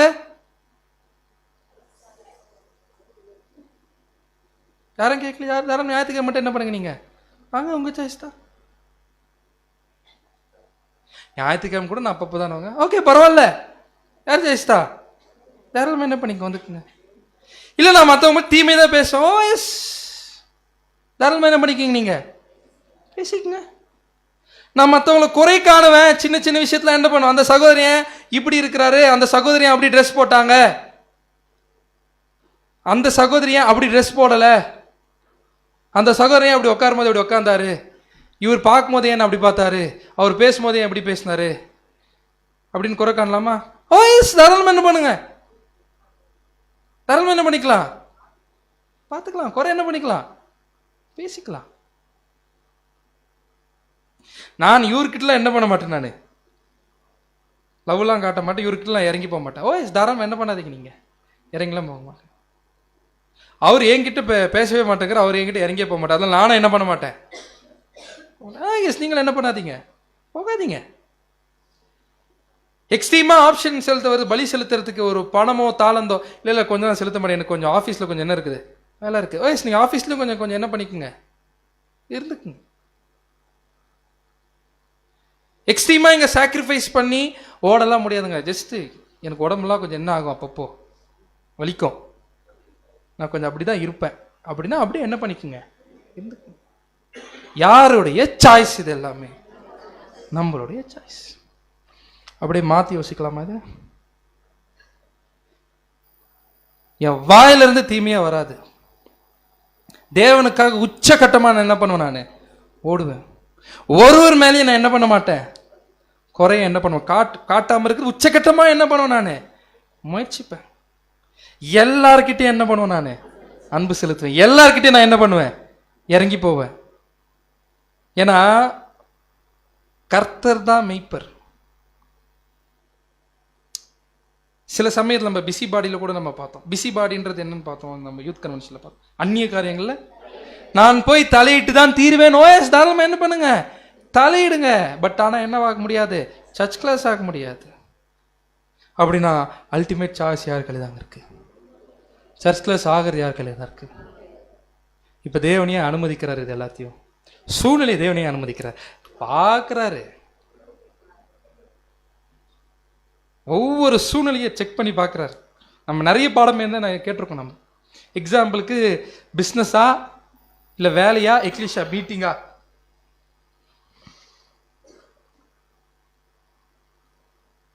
அப்படி ஒரு ஆப்ஷன் அப்படி சிக்கிடுச்சு. எது சாய்ஸ்? அப்படிலாம் சொல்ல வராதிங்க, பரவாயில்ல, அது யார் சாய்ஸ் உங்களுக்கு இருந்துக்குங்க. அப்படி விட்டுட்டு அப்படி வரும்போது அங்கே என்ன நடக்கும், ஒரு ரிஸ்க் எடுக்கும்போது ஃபினான்ஷியல் லாஸ் நடக்குமா, நடக்கும். ஆஃபீஸில் பிரச்சனை வருமா, வரும். அதுக்கு தானே வந்திருக்கோம், மறந்துட்டோமா? அவரோட கூட பாடுகள் அனுபவிக்க தானே வந்திருக்கோம். நாம இந்த இடத்துல எனக்கு இல்லைங்க, எனக்கு வலிக்குதுன்னா ஓகே, அப்படியே விட்டுருவா. சாய்ஸ் கடைசியில் ஆண்டவராக இயேசு கிறிஸ்து யூதாஸ்க்கு சாய்ஸ் தான் கொடுத்துட்டார். என்ன சொல்லிட்டார், நீ செய்யறது என்ன பண்ணிக்கப்பா, செஞ்சுக்கோ. அதே சாய்ஸ் தான் இன்னொருத்தர் அப்போஸ்தலர் பவுல் எடுத்தாரு. எதெல்லாம் இழந்தாரு? எல்லாத்தையும் என்ன பண்ணிட்டான்னு இழந்துட்டார். அப்படின்னா நம்ம சபையா ஆகிறதும் ஆகாததும் யாருடைய சாய்ஸ்? நம்ம சாய்ஸ். என்ன சாய்ஸ் எடுக்கலாம். ஆனால் நமக்கு மட்டும் ஃப்ரீ வில்லே இல்லைன்னு வச்சுங்களேன், நம்ம வில்லையை என்ன பண்ண முடியாதுங்க, சப்மிட் பண்ண முடியாது. பட் தேவனுடைய பிளான் கடைசியாக இந்த ஆர்கிடெக்டினுடைய ஒர்க் முடியும் பொழுது எப்படி இருக்குமா, அவருடைய வல்லமை ஃபர்ஸ்ட் கிறிஸ்துவும் சபையும் உயிர் தெழுந்து அங்கே நிற்கும் பொழுது தெரியும். அந்த 1,44,000 பேரும் உலக ஜனம் பார்ப்பாங்க. என்ன சாய்ஸ் பா எடுத்தது இவங்க லைஃப்ல, என்ன டிசிஷன் எடுத்திருக்கிறாங்க, என்ன கேரக்டர் இது. அப்படி வெளிச்சம் போட்டு தேவன் என்ன பண்ணுவார் அப்படின்னு பார்த்தீங்கன்னா காட்டுவார். ஏன்னா நாளைக்கு அவங்க சாய்ஸ் எடுக்கணும்ல, வெள்ளாடா செம்மறியாடன்ட்டு எடுத்தா சாய்ஸ் இவங்கள மாதிரி என்ன பண்ணுங்க எடுங்க. கொஞ்சம் அவங்களுக்கு கீழே இருக்கிற மாதிரி என்ன பண்றாதீங்க. யார் அது? யாருடைய சாய்ஸ் திரள் கூட்டம் ஆகிறது? ஆயிட்டம்னா ஒருவேளை திருப்பி மாற்ற முடியுமா? 10,000 கோடி வருஷம் ஆனாலும் என்னதான் திரள் கூட்டம் தான். தேவனை கொஞ்சம் ரிவர்ஸ் பண்ணுங்க டைமை, கொஞ்சம் நான் என்ன பண்ணிக்கிறேன், மிஸ் பண்ணிட்டேன், அப்படி திரும்பி மாறிட்டு வந்துடுறேன். மாற முடியுமா? இதுதான் காஸ்பல் ஏஜ். இதுதான் என்ன ஆகுதுன்னு முடியுது. பட் கடைசியா அழகா கடைசியில எல்லாமே சீர்திருத்தப்பட்ட பிறகு ஒட்டுமொத்த மனுக்களும் எல்லா படைப்புகளும் அப்படியே தேவனுடைய ஞானத்தை பார்த்துட்டு என்ன யோசிப்பாங்களாமா, என்ன ஒண்டர்ஃபுல் பிளான் இது, என்ன ஞானம், என்ன அன்பு, என்ன நீதி, என்ன வல்லமை சர்வ வல்லவருக்கு. அப்படியே பிளான் அந்த இடத்துல அங்க முடியும் பொழுது அங்க பாப்பாரு, எல்லாருமே சுயாதீனமுள்ள சிருஷ்டிகளா கொண்டு வந்துட்டாரு. பட் அந்த இடத்துல ஏன் இவங்க இவ்வளோ பெரிய ஆசீர்வாதம் வாங்கிக்கிறாங்க? எல்லாருமே டெஸ்ட் பண்ணப்பட்டிருக்கிறாங்க. டெஸ்ட் பண்ணப்பட்டு சுயாதீனத்துல நித்தியத்துக்கும் கீழ்ப்படியணும்னு அவங்க என்ன பண்ணியிருக்காங்க, விரும்பியிருக்கிறாங்க. நாம லூக்கால ஒரு வசனம் பார்ப்போம், உயிர்த்தெழுதலில் பெண் கொள்ளுதலும் இல்லை, அவர்கள் இனி மரிக்க மாட்டார்கள், அவர்கள் தேவ தூதர்கள் ஒப்பார்கள். இனி மரிக்க மாட்டார்கள் அப்படின்னா என்ன அர்த்தம்? 1000 ஆண்டு அரசாட்சிக்கு அப்புறம், லிட்டில் சீசனுக்கு அப்புறம், சாத்தான அழிச்சு போனதுக்கு அப்புறமா உலக ஜனங்கள் வருவாங்கல்ல, அவங்க செத்து போவாங்களா? ஆனா அவங்களுக்கு சாகாம இருக்கா? ஆனா எப்படி செத்து போக மாட்டாங்கன்னு சொல்றோம்? வசனம் சொல்லிருச்சு அவர்கள் இனி மரிப்பதில்லை. எப்படி செத்து போக மாட்டாங்க? சூப்பர். அவங்க டெத் ப்ரூஃப் இல்ல, அவங்க மேல டெத் ப்ரூஃப் இல்ல, கேரக்டர் ப்ரூஃப். இனி தப்பு செய்ய மாட்டாங்க அவங்க. அப்ப மனு குலத்தையே ப்ரூஃப் பண்ணி தான் அந்த நிலைமைக்கு வராங்க. தேவ தூதர்கள் டெஸ்ட் பண்ணிட்டாரா? தேவ தூதர்கள் அனுபவத்துக்குள்ள போல அனுபவத்தை என்ன பண்றாங்க, பாக்குறாங்க. இன்னைக்கு வரைக்கும் கேப்ரியல் எப்படி இருக்கிறாரு? ஏதாச்சும் பண்ணோம், என்ன ஆச்சுன்னு என்ன ஆகுது அவருக்கு. இப்ப கேப்ரியல் என்ன பண்ணணும்னு அவசியம் இல்லை, அனுபவத்துக்குள்ள போன பார்த்து என்ன பண்ணிக்கிட்டார், தெரிஞ்சுக்கிட்டார். ரசல் அதான் எழுதுறாரு, இதோட முடிய போறது இல்லை. அத்தனாயிரம் பிளானட்ஸ் கேலக்சிஸ்லாம் படைச்சிருக்காருல, சும்மா படைச்சிருக்காரா தேவன்? படைப்புகள் வரும். 7ஆம் நாள்ல தான் தேவன் படைப்புகள் ஒழிஞ்சிருக்காரு. அடுத்தடுத்த பிளானட்ஸ், அடுத்தடுத்த கிரியேஷன்ஸ் உருவாகும் பொழுது எல்லாருக்குமே சாம்பிள் யாரு? பூமி. தீமைய நடந்துச்சுன்னா என்ன ஆகும்? அழகா சொல்லியிருக்காரு. மற்ற எல்லா பிளானட்ஸ்க்கும் பூமியில சீர்திருந்தி வரக்கூடியவர்கள் they will be teachers. நாம் எங்க இருப்போம்? எங்க இருப்போங்க? ஆனா கொஞ்சம் யோசிச்சு பாருங்க, திரள் கூட்டமா வச்சு யோசிச்சு பாருங்க. ஆனா போனா இப்ப நம்ம காட்டுறது நம்ம நித்தியத்தை ஆபத்துல கொண்டு போய் என்ன பண்ணிருதுங்க. இதெல்லாம் ஒரு லாபம் இருக்கா? தீமை பேசுறதுல, சகோதரர்களை பகைக்கிறதுல ஒரு லாபம் இருக்குதா? தாழ்மையை விட்டு கொடுத்து போறதுல ஒரு விஷயம் இருக்குதா? உரிமையை விட்டு கொடுத்து போறதுல ஒண்ணு இருக்குதா? நம்மள என்ன கஷ்டப்படுத்தினா என்ன பண்ணிக்கலாம், கஷ்டத்தை வாங்கிக்கலாம். அப்ப யோசிச்சு பாருங்க, ஒரு வேளை 10,000 கோடி வருஷம் போகும்ல ஃபியூச்சர்ல, அப்படி போயிட்டு திரும்பி பார்க்குறோம், எப்படி இருக்கும்? என்ன யோசிப்போம்? சர்ச் கிளாஸா சாகாமைக்கு போயிட்டோம், 10,000 கோடி வருஷம் ஆயிடுச்சு, திரும்பி பார்க்குறோம், என்ன யோசிப்போம்? இந்த வாழ்க்கை எப்படி இருக்கும்? இந்த உறவுகள், அம்மா அப்பா பையன் ஹஸ்பண்ட், அங்கே என்ன யோசிப்போம்னா, எசேக்கியேல் தேவாலயத்தில் நீங்கள் படிச்சிருப்பீங்க, அழகாக இருக்கும். அந்த ஆலயத்துக்குள்ளே இருக்கக்கூடிய ஒரு ஆல்டர் எரியாது, வெறும் கட்டையில் மட்டும் அந்த ஆல்டர் என்ன ஆகுங்க இருக்கும். அப்படின்னா என்ன தெரியுங்களா, அந்த நிலைமையிலேருந்து நம்ம பார்ப்போம், ஓ நம்ம கூட ஒரு காலத்தில் என்னவா இருந்திருக்கோம், மனுஷனா இருந்திருக்கிறோம் பாருங்க. அதான் பவுல் சொல்றாரு, இக்காலத்து பாடுகள் பிற்காலத்து மகிமைக்கு என்ன பண்ண முடியாது, ஒப்பிடவே முடியாது. அப்படின்னா when our heart is right, கடைசியாக அதை படிச்சு முடிக்கலாம். when our heart is right அப்படின்னா என்ன அர்த்தம், நம்ம இருதயம் சரியா இருந்துச்சுன்னா. when our faith is unmovable அப்படின்னு அர்த்தம், நம்ம விசுவாசம் அசைக்க முடியாத மாதிரி இருந்துச்சுன்னா. when we அறக்குறையல்ல fully submit our wills, நாம் முழுவதுமாக தேவனுடைய சித்தத்துக்கு ஒப்பு கொடுத்தோம்னா. ஏன் ஒப்பு கொடுத்தோம்னா அப்படின்னு பார்த்தீங்கன்னா, யார் கையில் தான் சாய்ஸ் இருக்கு, நம்ம கையில் தான். we will be a part of God's plan, தேவனுடைய திட்டத்தில் நம்மளும் ஒரு பார்ட் ஆயிடலாம். கடைசியாக ஒருத்தர் சொன்னார், எனக்கு தெரிஞ்சவர் உங்களுக்கும் நல்லா தெரிஞ்சவர், யோசுவா என்ன சொல்லிட்டாருன்னா, நான் ஒரு சாய்ஸ் எடுத்தேன் அப்படின்ட்டார். நானும் என் வீட்டு வரமல எங்களுக்கு ஒரு சாய்ஸ் இருக்கு, கர்த்தர் தான் சேவிப்போம், அதான் எங்க சாய்ஸ். உங்க சாய்ஸ் என்ன இந்த அர்ப்பணிக்கப்பட்ட வாழ்க்கையில்? நம்ம சாய்ஸ் என்ன இந்த அர்ப்பணிக்கப்பட்ட வாழ்க்கையில்? What is our choice? தேவன் தாமே நம் அனைவரையும் ஆசீர்வதிப்பார்கள். ஆமென்.